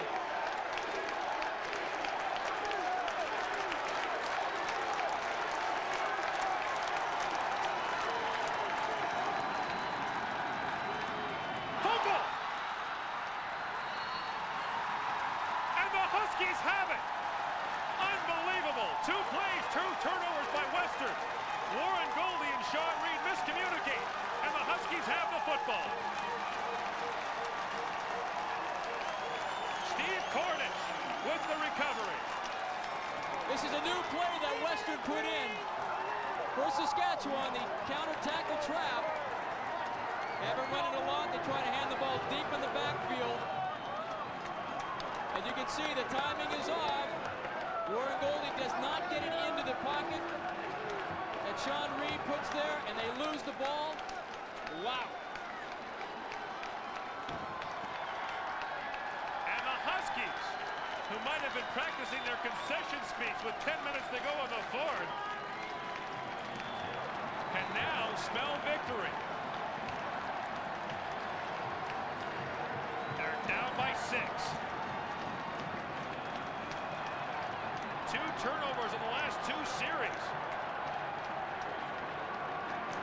And the Huskies have it at the Western 43.5. We used to talk that Bob Blake, the head coach at University of Toronto, did a study, and he said the thing that turns football games around are turnovers, because teams score 40% of the time when they get a turnover.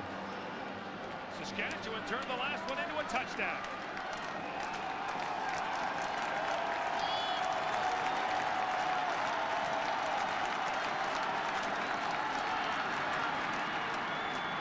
Draw play, Norston.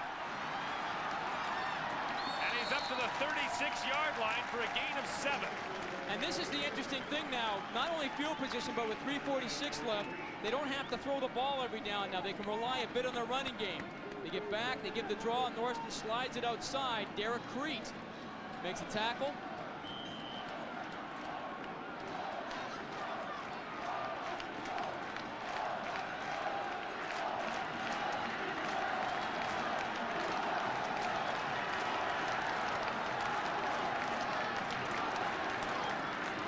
Fake to Norston. Over the top. LaFont is back there, and it's intercepted in the end zone. He had that all the way.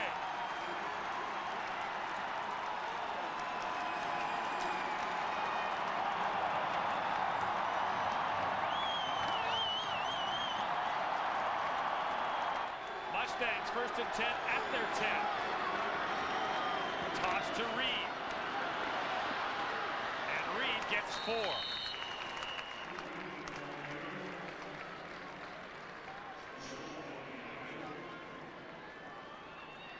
Rod's getting a scoop down there for us.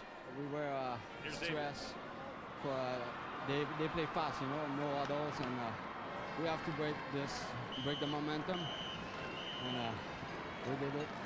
So we're coming back and beat them. Big play again. Let's head over to Lee Pedersen. Well, Rod, Brent Schneider, as you might expect, took it on a bad knee. It's a little bit strained, but I think he's going to be back in. He's all right. Big second down. Receiver screen to McCarley. Needs the 20. He's there. Should be a Western first down.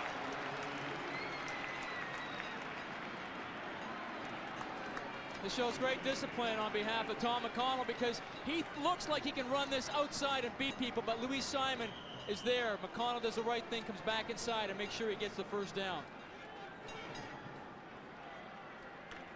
And Schneider appears to be all right, but his team needs the ball back. 2:33 to play.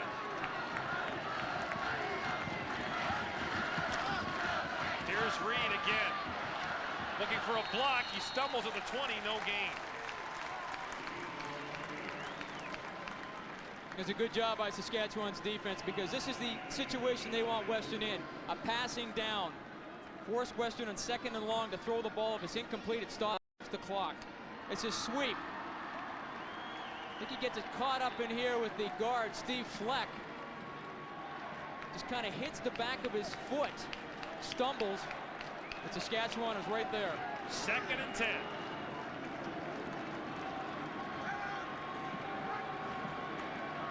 Draw play. Glad got 2. Not nearly enough.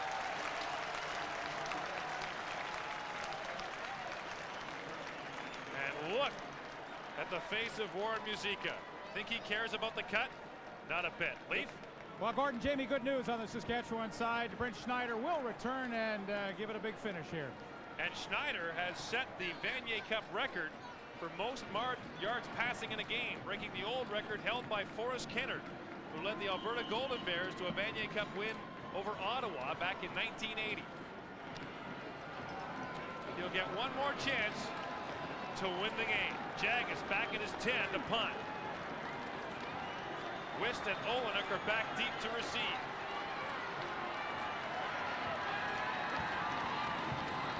And Jagas will surrender the safety. He'll try to burn as much time off the clock as he can. And he's finally pushed out of bounds. He takes it down to 134. Now it's a 4-point lead. Good decision by Larry Haler. Saskatchewan still needs a touchdown to win it. Now Western can kick the ball off. It's good strategy by Larry Haler and the Western Mustangs to not want to give the ball back to Brent Schneider at midfield, knowing that a converted touchdown beats them. Now they're going to try to kick the ball deep. Hopefully they will assuredly kick it away from number 26, Maury Norston. I'm sure they'll try and kick it deep to Kelly Wist or squib the kick somehow. Depend on their kickoff cover team to keep them pinned deep inside of their own end and force Brent Schneider to drive the ball a long way. The kickoff will come from the 35.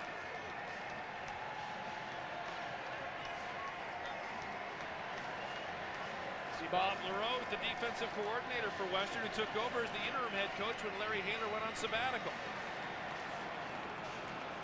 It'll be up to his guys in a minute when Saskatchewan gets the ball back. The Mustangs took about 20 seconds off the clock there, running around, and now they'll take 10 seconds off with this kickoff, at least. Two gunslingers have gone toe-to-toe today. We said in the first half it might be last touch wins. We'll see.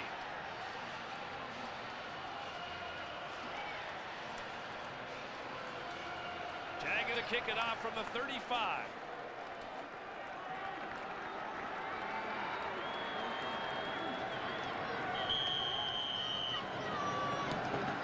It's a low squib kick taken by Wist at the 30. He's got a wall in front of him, and he gets up to the 46-yard line. A 45-yard kickoff, a 16-yard return. 1:30 to play in the fourth quarter. And here he comes. And what guy would you rather have running your offense with 1:30 left to go in a championship game? But this guy right there, Brent Schneider, is taking the Saskatoon Hilltop team to a junior title in 1991. On the verge of taking the Saskatchewan Huskies to a CIU title in 1994. It's got a ways to go. The Huskies have 2 timeouts. Schneider over the middle. This is Slavik. And he is loose into Mustang territory to the 44-yard line. Jeff Slavik. And a gain of 19 yards. We hadn't really talked much about Jeff Slavik today other than his blocking ability, but certainly shows he's a very adept receiver as well. Now Schneider to the shotgun. Here comes the blitz. Schneider sees it, gets it away to Johnston. And Johnston gets down to the 34-yard line. Another first down. Jason Johnston with a catch, a gain of 11. And it's a first down. See, Mark Lawson, the linebacker on Jason Johnson, misses him, and Johnson gets up the field for a first down.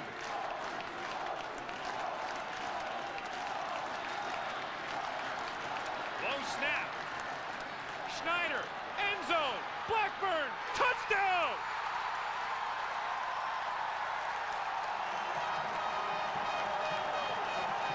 Saskatchewan leads for the first time since the opening moments of the first quarter.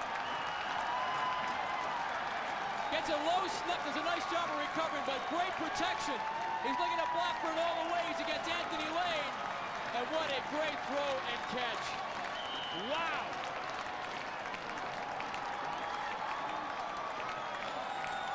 David Blackburn having the game of his career. Now the point after. It is good. It's a 3-point lead for Saskatchewan with 1:04 to play. And now surrendering the safety is enormous. And now the kickoff from Aki Georgakakis.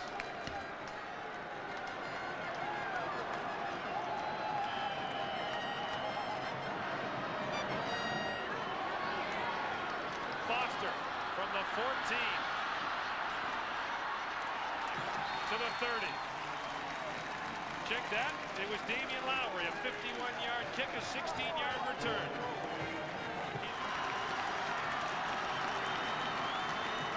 Goldie, they're playing way on. Bucket dropped the football.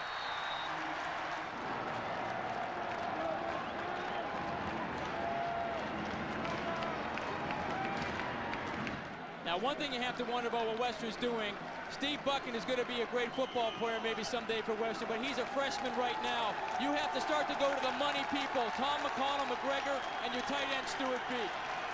Second down. Goldie airs it out.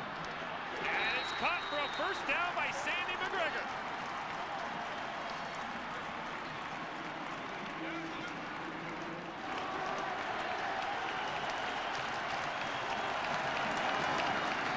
Down. Goldie underneath. He has Glab across midfield to the 52.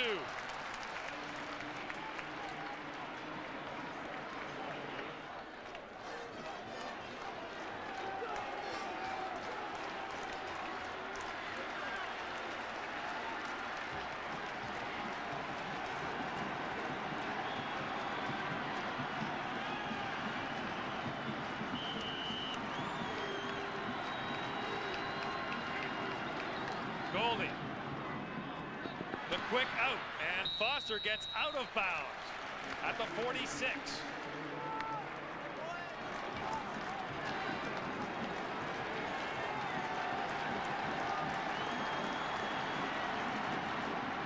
Glab, room to run, down to the 34-yard line. 26 seconds to play.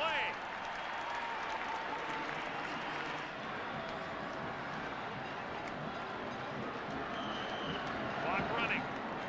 Goldie, quick out to Foster, and it's incomplete.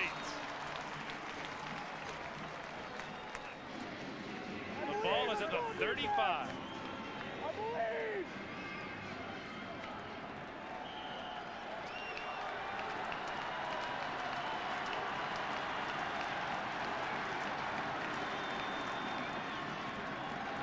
Goldie on the run.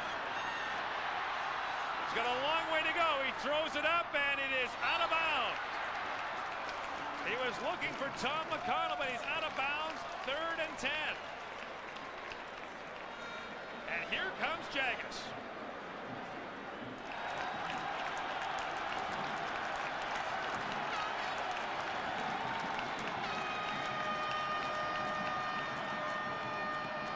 It's up.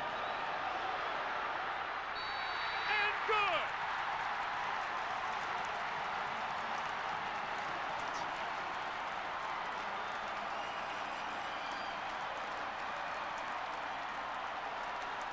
And this just tied the game. The biggest kick of Frank Jagus' career. Didn't really get a lot on it. It just snuck over the crossbar.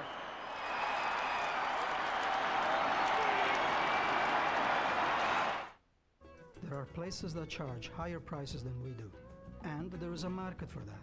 But if you ask me, our attention to detail creates a suit that's hard to beat. Not only in quality, but because we eliminate the middleman, also in price.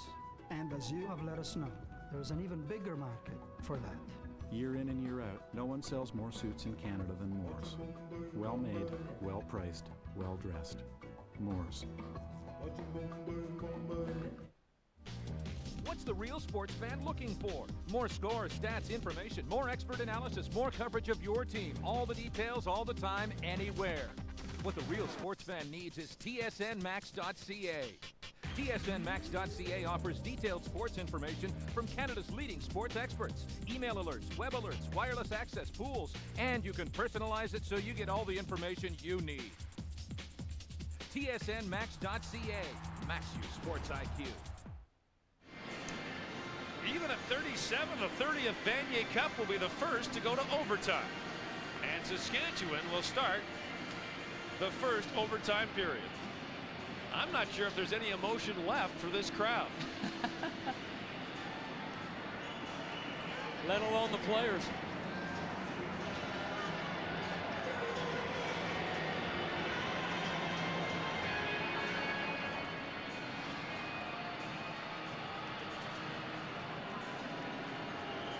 Toronto Jaguars to kick it off. And overtime is underway for the first time at the Vanier Cup. Kelly Wisk dropped the ball at the 10. He's got it back. And now he's up to the 25-yard line. A 55-yard kickoff, a return of 15 with a little bobble that no doubt put Brian Towers' heart in his mouth for a moment. And look at the numbers by Schneider. He didn't beat the Vanier Cup record. He annihilated it. Kelly Wisk just takes his eyes off the ball, bounces off his chest, does a good job of getting it back and getting it up the field. It's a pretty good hit. The Huskies started the first half like gangbusters, started the second. We'll see how they do in overtime.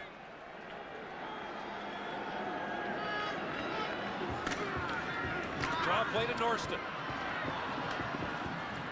And Norston does a great job to get 6 yards, eluding the initial tackle.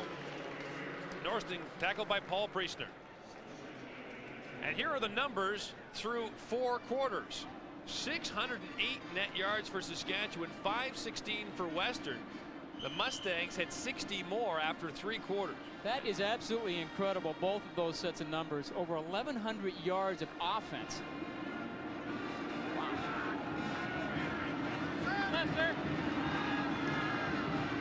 Now on second down.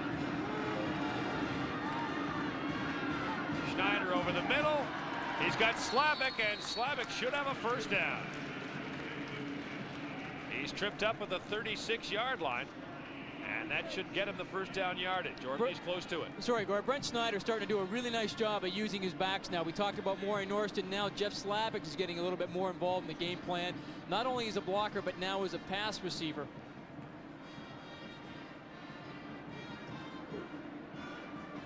And Slavik got marked back at the 35.5, so this will force a measurement, and he has it.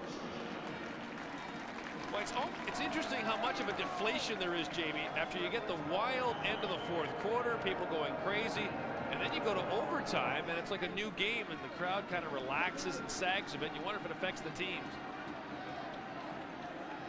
But knowing these two, it'll come right down to the last second of the second overtime. Here's the tuck to Norston on first down. He's got room to run. Here he goes, Norston. All the way down to the 33-yard line.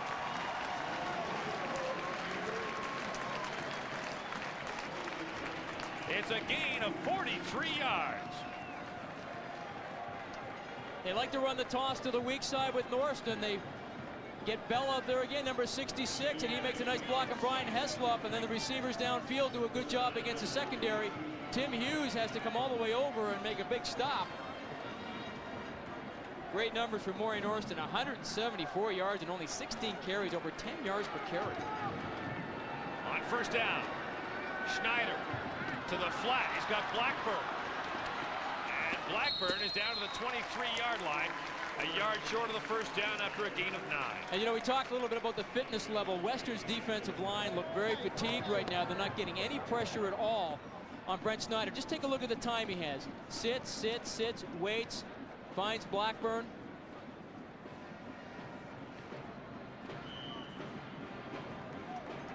Xavier Lafont made the stop.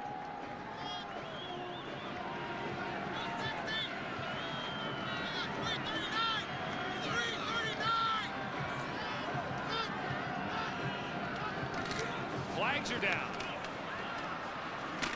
Norston is down to the 16-yard line. Looked like Western was offside. We'll see if perhaps Saskatchewan drew the Mustangs off. And it's offside. Western.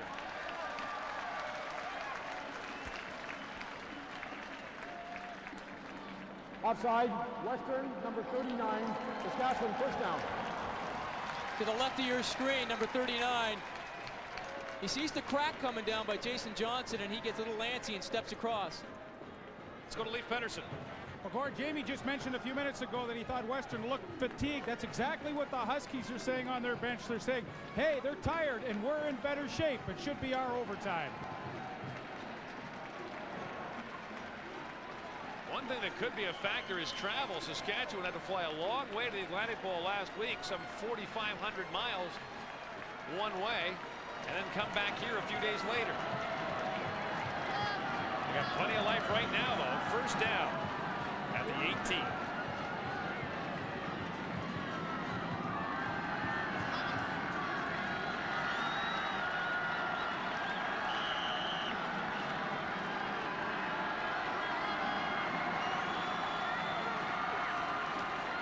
Schneider, blitz, has a man, and it is knocked down. No catch. Almost intercepted by the safety, Tim Hughes, who was battling Kerry Prokop for the ball. This time Weston decided to come with a little bit of pressure. Derek Parks comes free, and Tim Hughes almost comes up with an interception. Kerry Prokop does a nice job to grab Hughes' arm and stripping him of the ball.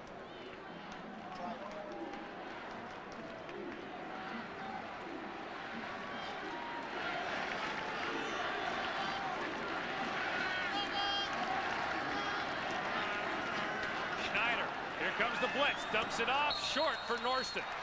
Third down upcoming, and now the question. Does Saskatchewan try a field goal for the first time today? Here comes Georgakakis. Georgakakis has not kicked a field goal in, I believe, 6 weeks. They didn't even think he was going to dress for this game.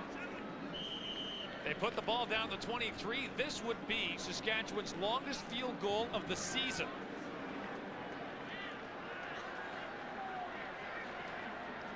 And remember, if Lafont takes it out of the end zone, it's not a single. But it doesn't matter because he made it. And no one's happier to see Georgakakis back than Brian Tauris. And Saskatchewan takes the lead in the first overtime half. We said earlier he made a trip here to Toronto, of course, and they didn't think he was going to dress, but on Thursday afternoon he was kicking 40-yard field goals. They decided to insert him into the lineup. Craig Young returns to the Western lineup after suffering a hip pointer in the second half. And now with 6 minutes to play in the first half of overtime, Western gets its first possession. They fake the toss to Reed. Throw it out to the flat, and McConnell has it go through his hand. Coverage by Louis Simon. Little bootleg quick action by the Mustangs. Fake toss, only take a short 3-step drop by the quarterback. Tries to hit the receiver doing a 10-yard out. Tom McConnell just can't find the handle. That's one that he should have had. Now 2nd and 10 from the 35.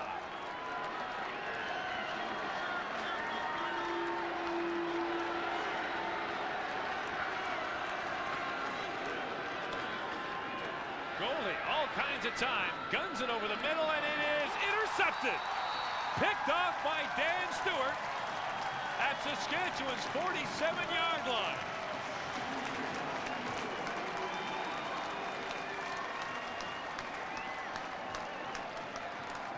This is great coverage by Saskatchewan's defense. We talked about Trent Bagnall and everybody trying to keep things in front of them. Super job. Bagnall attacks it. Stewart attacks it as well. And Stewart comes up with the interception. Took a shot from his own guy, too. And the Huskies get it right back. Western turnovers have told the story in the late fourth quarter and now in overtime.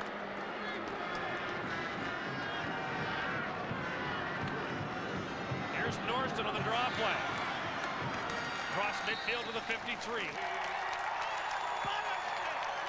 And Saskatchewan are starting to do a very good job now of running the football. Their offensive line look fresh.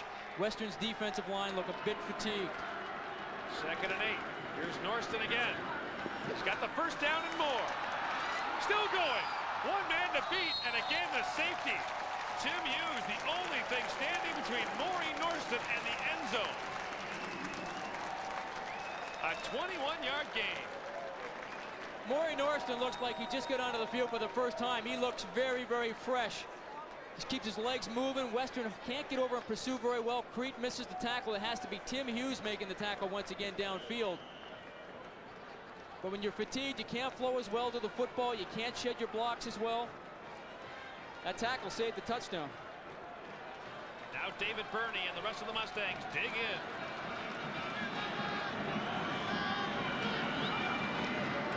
Schneider over the top, and it is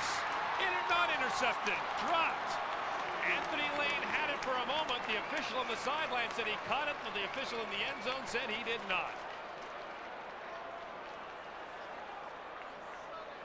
Second time a pass for Flaman has been broken up. Cardinal rules a quarterback when you're throwing that deep ball, throw it outside, not inside.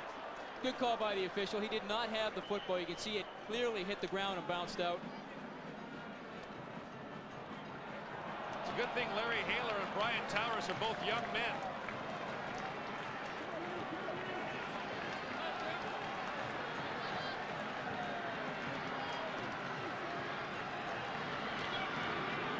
Schneider looking for it all. Prokop, end zone, intercepted. Tim Hughes turns in a second gigantic defensive play.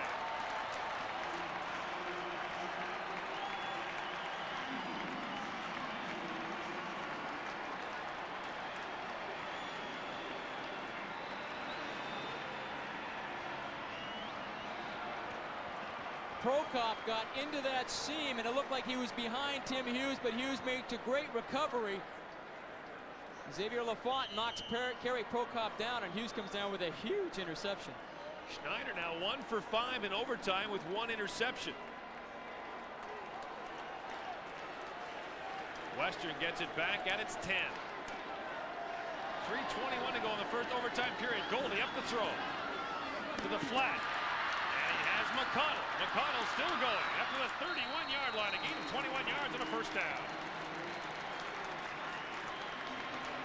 We talked about this at the beginning of the show. When you watch Tom McConnell come out of the huddle and the way he runs, he looks very unassuming, but he has very good moves. Gets up the field, slides laterally.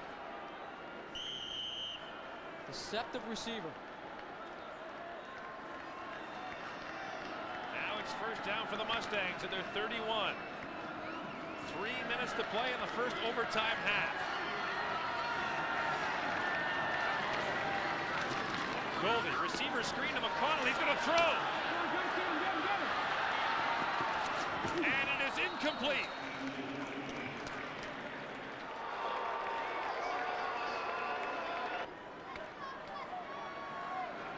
It's like it's spring practice or something for them. Second down. Goldie guns it over the middle and incomplete. He was looking for the first-year man, Steve Buchan. And now the punting unit will take the field for Western with 2:21 to play in the first overtime half. And Saskatchewan are taking away Stuart Beek. They're forcing Warren Goldie to go to receivers that he hasn't gone to all season long. And of course, we're talking about the slot back, Steve Buchan. Stuart Beek comes underneath. He's covered. He tries to go to Steve Buchan, and Buchan doesn't really recognize his own there. He should have just settled down there and let Warren Goldie put the ball there, but he was trying to move through it.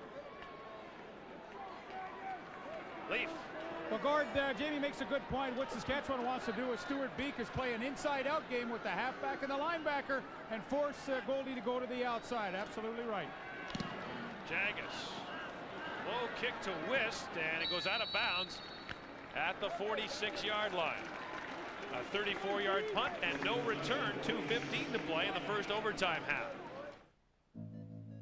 Dreams. We carry them with us all the time. Some we've had for as long as we can remember. Others are very new. Dreams can comfort us, move us, and inspire us to build a better life. But how does a dream get off the ground?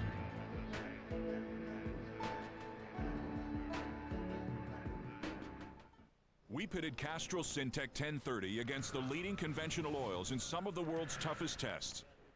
The 96-hour TU3 viscosity test. The M111E, designed to break down an oil into sludge. The blistering hot VWIC deposit test.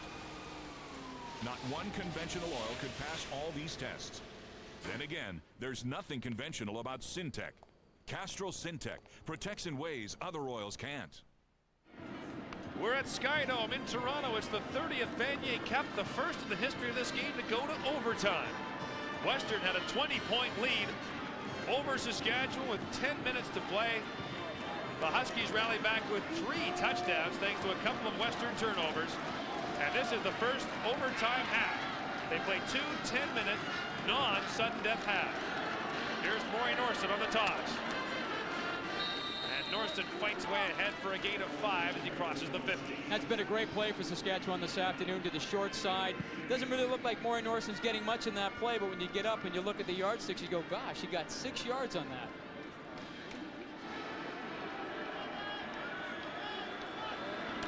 From the shotgun, low snap, Schneider has it to Norston, who fights his way ahead. Face mask at the end of the play.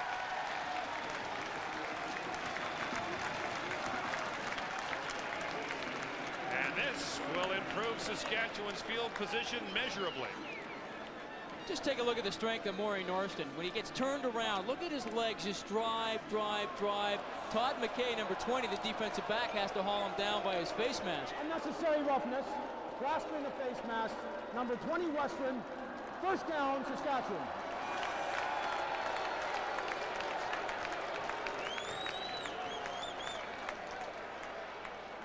Todd McKay is flagged for face masking. It moves the Huskies down to the Western 37. 1:45 to play in the first overtime half. Norton stumbles and gets stopped immediately. Mark Lawson steps up to make the tackle.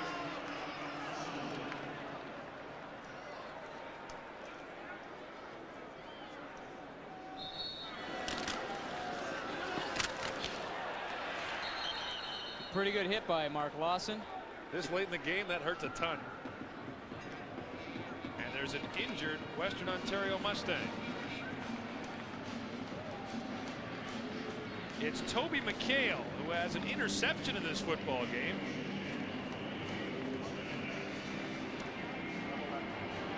And this guy already has the Vanier Cup record in the bag. And as McHale makes his way off the field, it's second down for the Huskies at the Western 35. 1:35 to play in the first overtime half. 5-man rush. Schneider over the middle and incomplete. He was looking for Prokop, but the coverage again by the safety man Tim Hughes, the OUAA All-Star. Now third down. Patrice Denny, the middle linebacker, gets a hand in there, just enough to distract Kerry Prokop. And I think Saskatchewan will go for it here. Too far for the field goal try. Not much point in punting.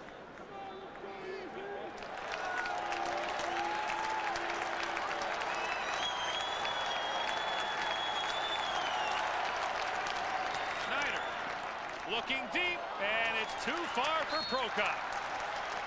The third down gamble fails. Brian Heslop was back on the coverage, and his Western Mustangs will take over.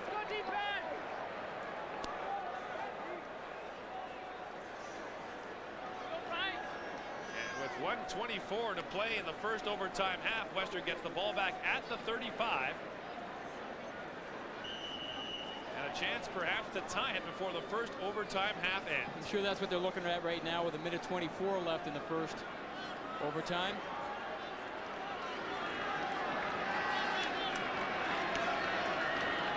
Goldie, lots of time, has it underneath, and the catch is made by Sandy McGregor, who has a first down up at the 47, a gain of 12.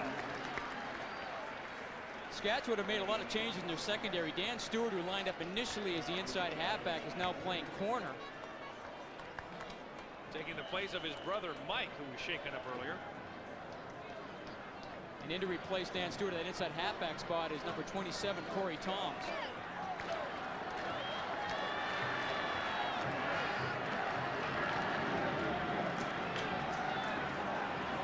Lots of time, gets it underneath to Reed. Sean Reed across midfield, gets decked at the 52. Is coming over the top was Brandon Leatherdale. A pickup of 11 and another first down. 53 seconds to go. Take the tight end deep, and then he slides Sean Reed underneath. This takes a lot of courage to stop and go back the other way. And you see Brandon Leatherdale, number 68, comes in and gives him a big shot, but actually knocked him ahead just enough for the first down. And now there's an injured Husky.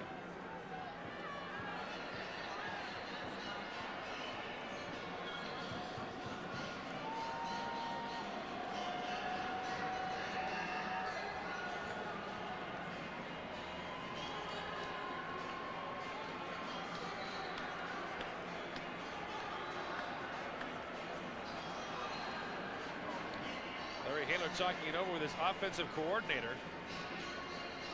And we'll see if we can see what the injury is. See number 27, Corey Toms. Toms got hit when Leatherdale came over the top and drove Reed right into him.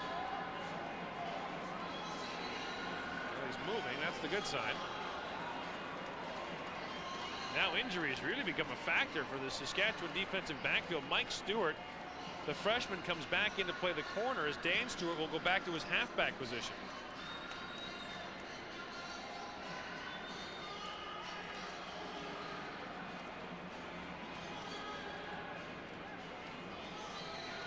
.53 seconds to play in the first overtime half. I'm Gord Miller along with Jamie Bone, Leif Pedersen, Rod Smith, John Wells, here for the 30th Vanier Cup. And Toms is now sitting up. Another one of those natives of Saskatoon. There are 11 of them on the Husky roster today. Have some good high school football in Saskatoon. Holy Cross. Here's Rod Smith. Well, Gord, speaking of injuries, you remember Toby McHale went down a little earlier on. They were examining his left knee. He has had medial collateral injuries to both knees in the past, so this one has been re-aggravated. He had braces on, of course, one removed. They're checking it out. They do not know if he will return. And now Corey Toms leaves the game gingerly for the Saskatchewan Huskies. It's a first down for Western at the Saskatchewan 53, and there are 53 seconds left in the first overtime half.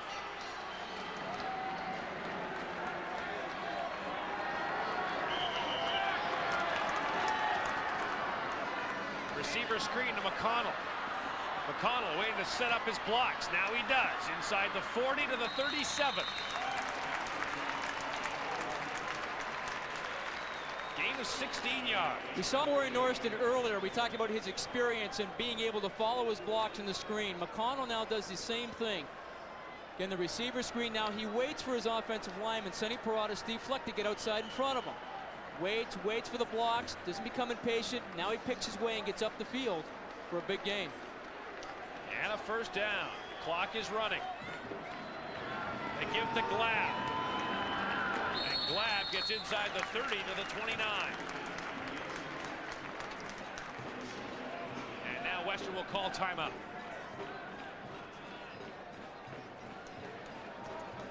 It's just like a regular half. You get your allotment of timeouts, and each team is awarded 2 in the overtime.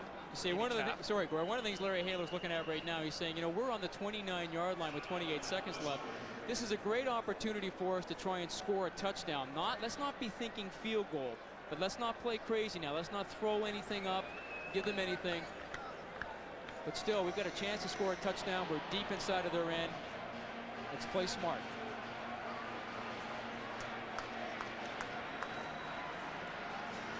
There's Greg Marshall, the former All-Canadian offensive coordinator for the Western Mustangs. Brother Blake retired at the start of this season as a great fullback for the Edmonton Eskimos. They both played for Edmonton. In fact, Greg was injured on the Labor Day game in Calgary at McMahon Stadium. 6 years later to the day, his brother suffered the same injury on the same field.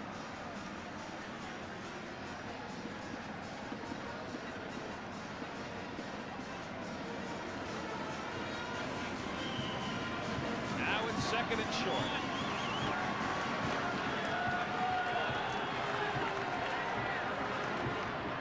They give to Young. He's got the first down as he gets down to the 26-yard line.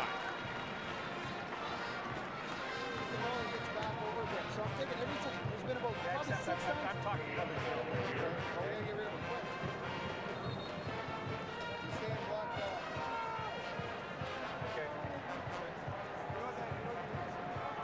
See, James Rapesi is injured. The Canada West Rookie of the Year who was shaken up earlier. How much gas can these teams have left?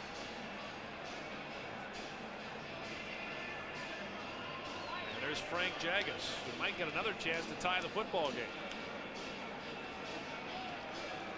Frank Jagus had a tryout with the Toronto Argonauts this past year, was released, came back to Western. And here's how Rapesi was hurt. Actually hit by his own man. Rapesi earlier in this game had a burner. Looks like the same kind of problem. He's favoring that left shoulder. What an addition he's been, the 19-year-old from Moose Jaw. Team was 2-2. He became a starter. 6-0 since then. Went to the same high school that Brian Towers went to, A.E. Peacock. Now a first down for the Mustangs at the 27-yard line. Clock running. Here's Goldie. Lots of room to run. There's no one in front of him. He's got corners to beat. Goldie goes to the sidelines, out with 7 seconds left. He's at the 14-yard line. And now what you do is you go one play to the end zone. And it has to be quick. And Western will call timeout.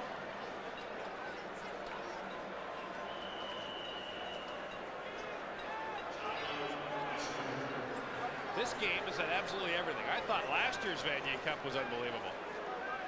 That's been the most exciting Vanier Cup to date, no question about it. Eats up lots of time, but he has a lot of room. Tries to give a fake to Steve Cornish, the linebacker, but it's a good job of keeping his leverage, forcing him out of bounds. 7 seconds left. It's decision time for Western. They decide they're going to run one more play, probably something that will try and go into the end zone.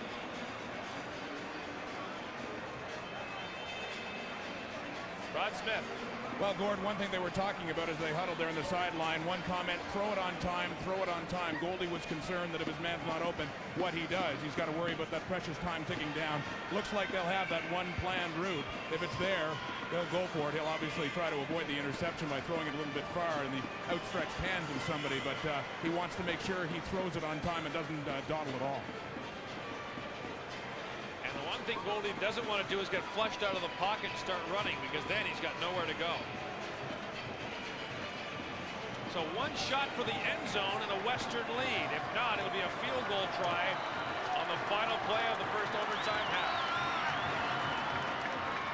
Goldie, end zone, and incomplete. Coverage provided by Mike Stewart. 2 seconds left, so it'll be a field goal try. Now this overtime half is like the end of the first half. If they miss here, you don't get the ball back to start the next quarter. You don't just change ends.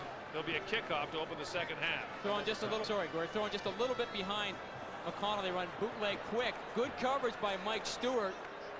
McConnell goes up. Stewart hits him. Can't twist his body and make the catch. The third one sent the game to overtime.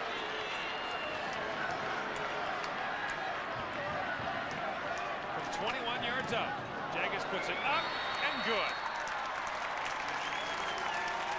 They've played 70 minutes of football and they haven't decided a thing. The second overtime half will begin with the teams tied at 40.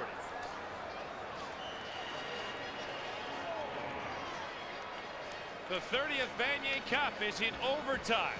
We'll return to Skydome right after this. Dearly beloved, welcome to Kia's year-end I Do sales event featuring the free-spirited but still available 5-door Rio RXV. The sophisticated Magentas, eager to pamper you for life. And the van of your dreams, the safe and dependable Sedona, all ready to commit with the best 5-year warranty in the business. Now do you, the customer, want to take us, Kia, for a test drive? Just say, I do, on for a limited time. You may now kick the tires.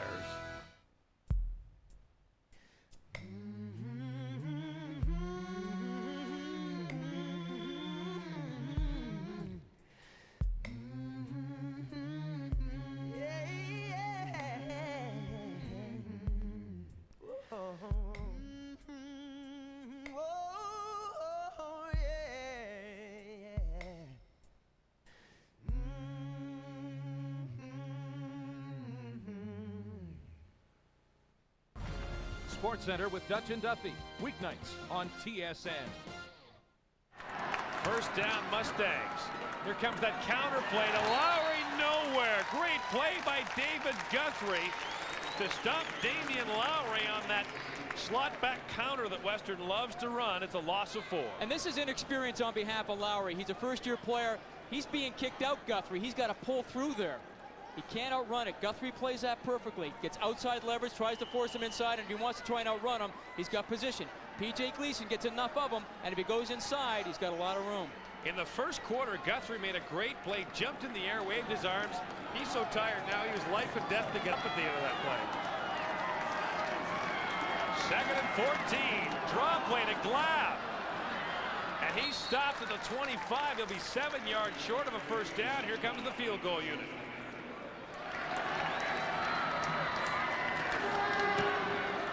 Puts it up. And good.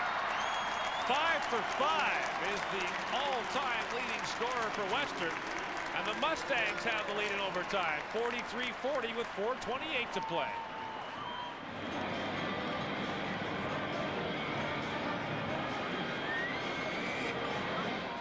First and 10 from the 35. Schneider knocked down, and so is the quarterback. He got buried. Chris Harhay smoked the Saskatchewan quarterback. Chris Harhay, number 60, just drills Brent Schneider after he releases that ball as the ball gets knocked away by Paul Priestner. 2nd down.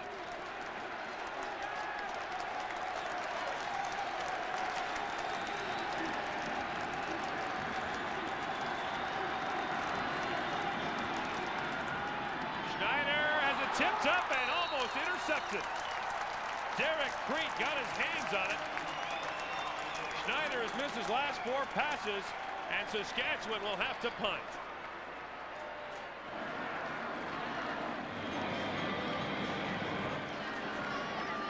Here comes the rush. Brook gets a good kick away deep to Lane at the 34.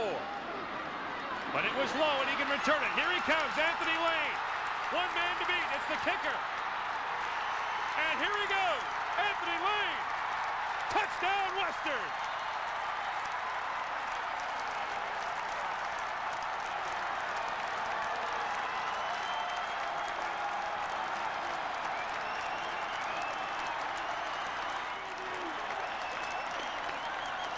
A 76-yard punt return touchdown by Anthony Lane in overtime.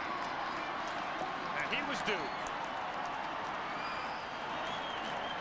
We talked about it being a deep kick, but it was on the line as well. Saskatchewan couldn't get down and cover it. He attacks it right away when he gets the ball in his hands. Brook is the last one that has a chance, but Anthony Lane pours on the speed and gives Western a 10-point lead. The point after by Jaggers is good. 3:25 to play in the second overtime half. And there is Al Philbrick. 82 years old. He runs around the field every time Western scores. He might be this game's leading rusher. I'm sure that's Al's best run of the year. Now the kickoff. It's taken by Prokop. And stuffed up at the 44-yard line. 35-yard kick, 14-yard return. Let's see if there's a clip here, Jamie. That's what Brian Towers is talking about. Right there. No, that's clean because it's the initial point of contact. There, though. Oh, right there. That's right. There's the clip right there on Rapesi. Nick Griffiths with the block. It looked like a clip to me. That'll be the first part of the game film the Huskies look at, you can bet. If they lose. And they haven't yet.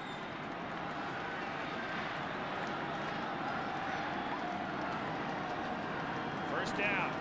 Schneider. Over the middle, he's got Norston. And Norston is close to a first down up to the 53-yard line. And you know, there's plenty of time. There's 3 minutes and 7 seconds left. They can get down the field, score, go for the short kick.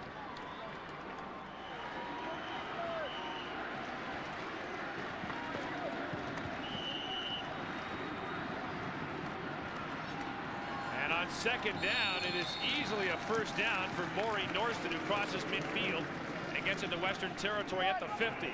2 possessions needed by the Huskies.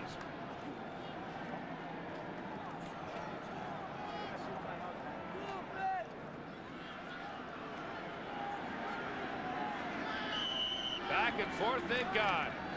Schneider now. Over the middle. Johnston has it. He's got a gain of 5 to the 45. And we certainly mentioned Derek Creed's name a lot today. He's the All-Canadian linebacker from Western. Been all over this field.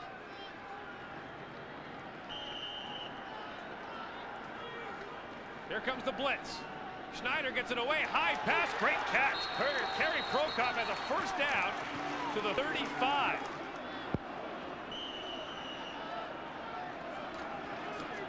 First down, Schneider. And this time it is low, intended for Prokop.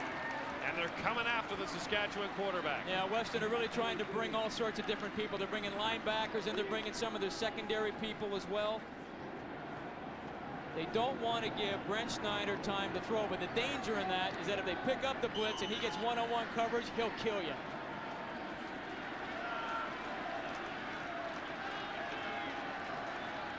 Second down. Lots of time. This time, Schneider throwing over the top. He's got a man open, but it's out of bounds. He was looking for Norston. It'll bring up third down.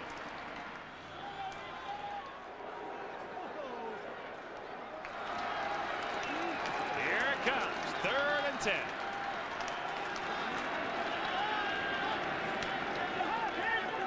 Here comes the rush. Schneider gets it away, and it is incomplete. Western will take over with 2:28 to play. And now we'll see the Western running game.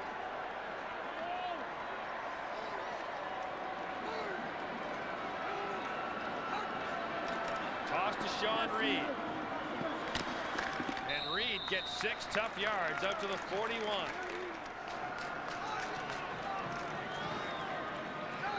Second down and 4. And close to a first down. They'll spot it at the 46.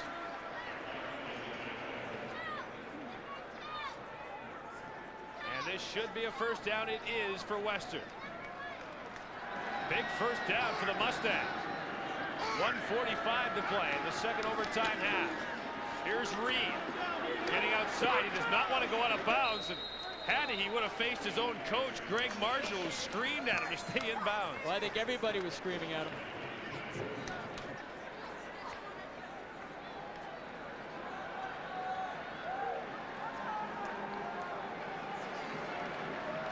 Goldie will work the clock as much as he can.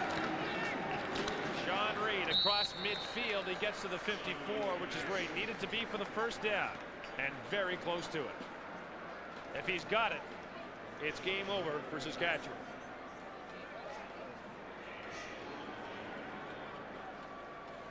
And they'll need to measure. I think actually he's just a fraction short.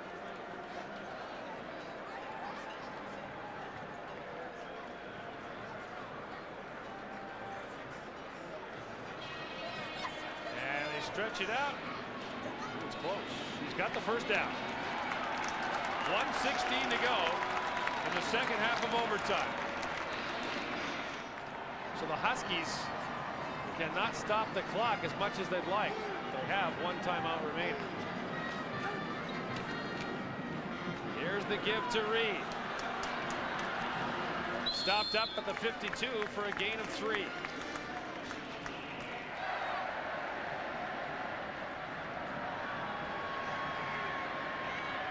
Second and 7.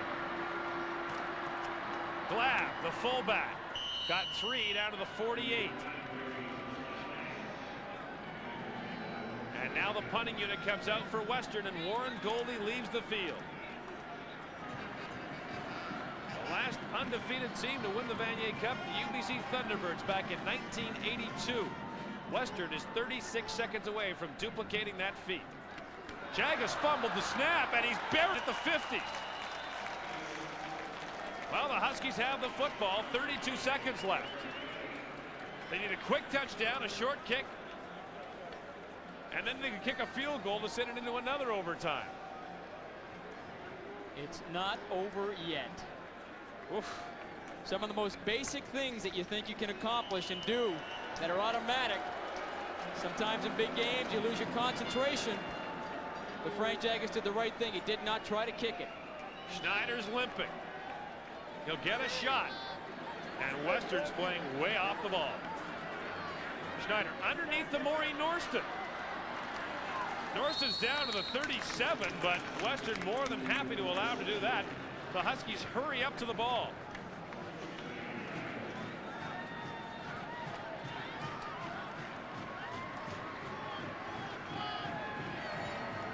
Schneider in the shotgun.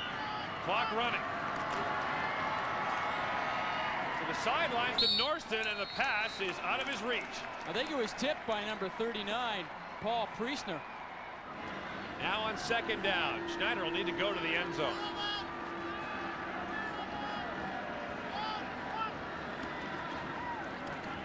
Here he goes. Hurls it up for Blackburn. Xavier Lafont is back there, and it is intercepted. It is picked off by Todd McKay, and McKay is still going. Slavik brings him down to 43 with 1 second left on the clock.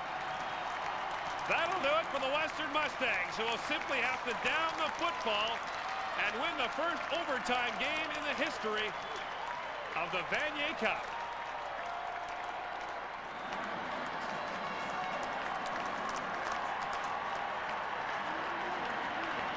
The 30th Vanier Cup goes to the school that has won more than any other. The Western Mustangs are national champions for the 6th time.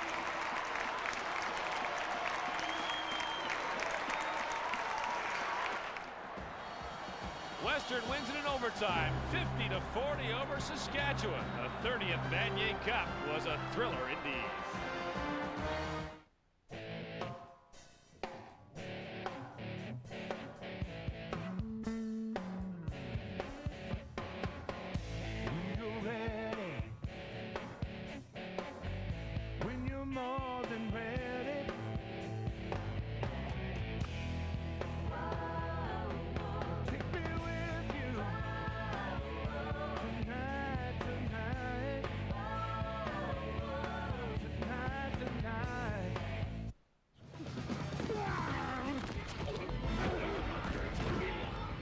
It is a great day for football. Monday is for football. It's time for classic NFL action. Relive the greatest game. Relive the moments with all the stars of the game. Every Monday night on ESPN Classic Canada, where the legends come to play. Saskatchewan and Western put 90 points up on the scoreboard at Skydome today and used 2 periods of overtime before they could settle Vanier Cup 30, the Mustangs winning by 10 points. It took 2 overtime halves to decide which was the very best team in 1994. The Mustangs needed every second of this championship marathon to prove that they are #1 in the nation. The Huskies settled for #2, but they were oh so close. Better football games don't come around very often.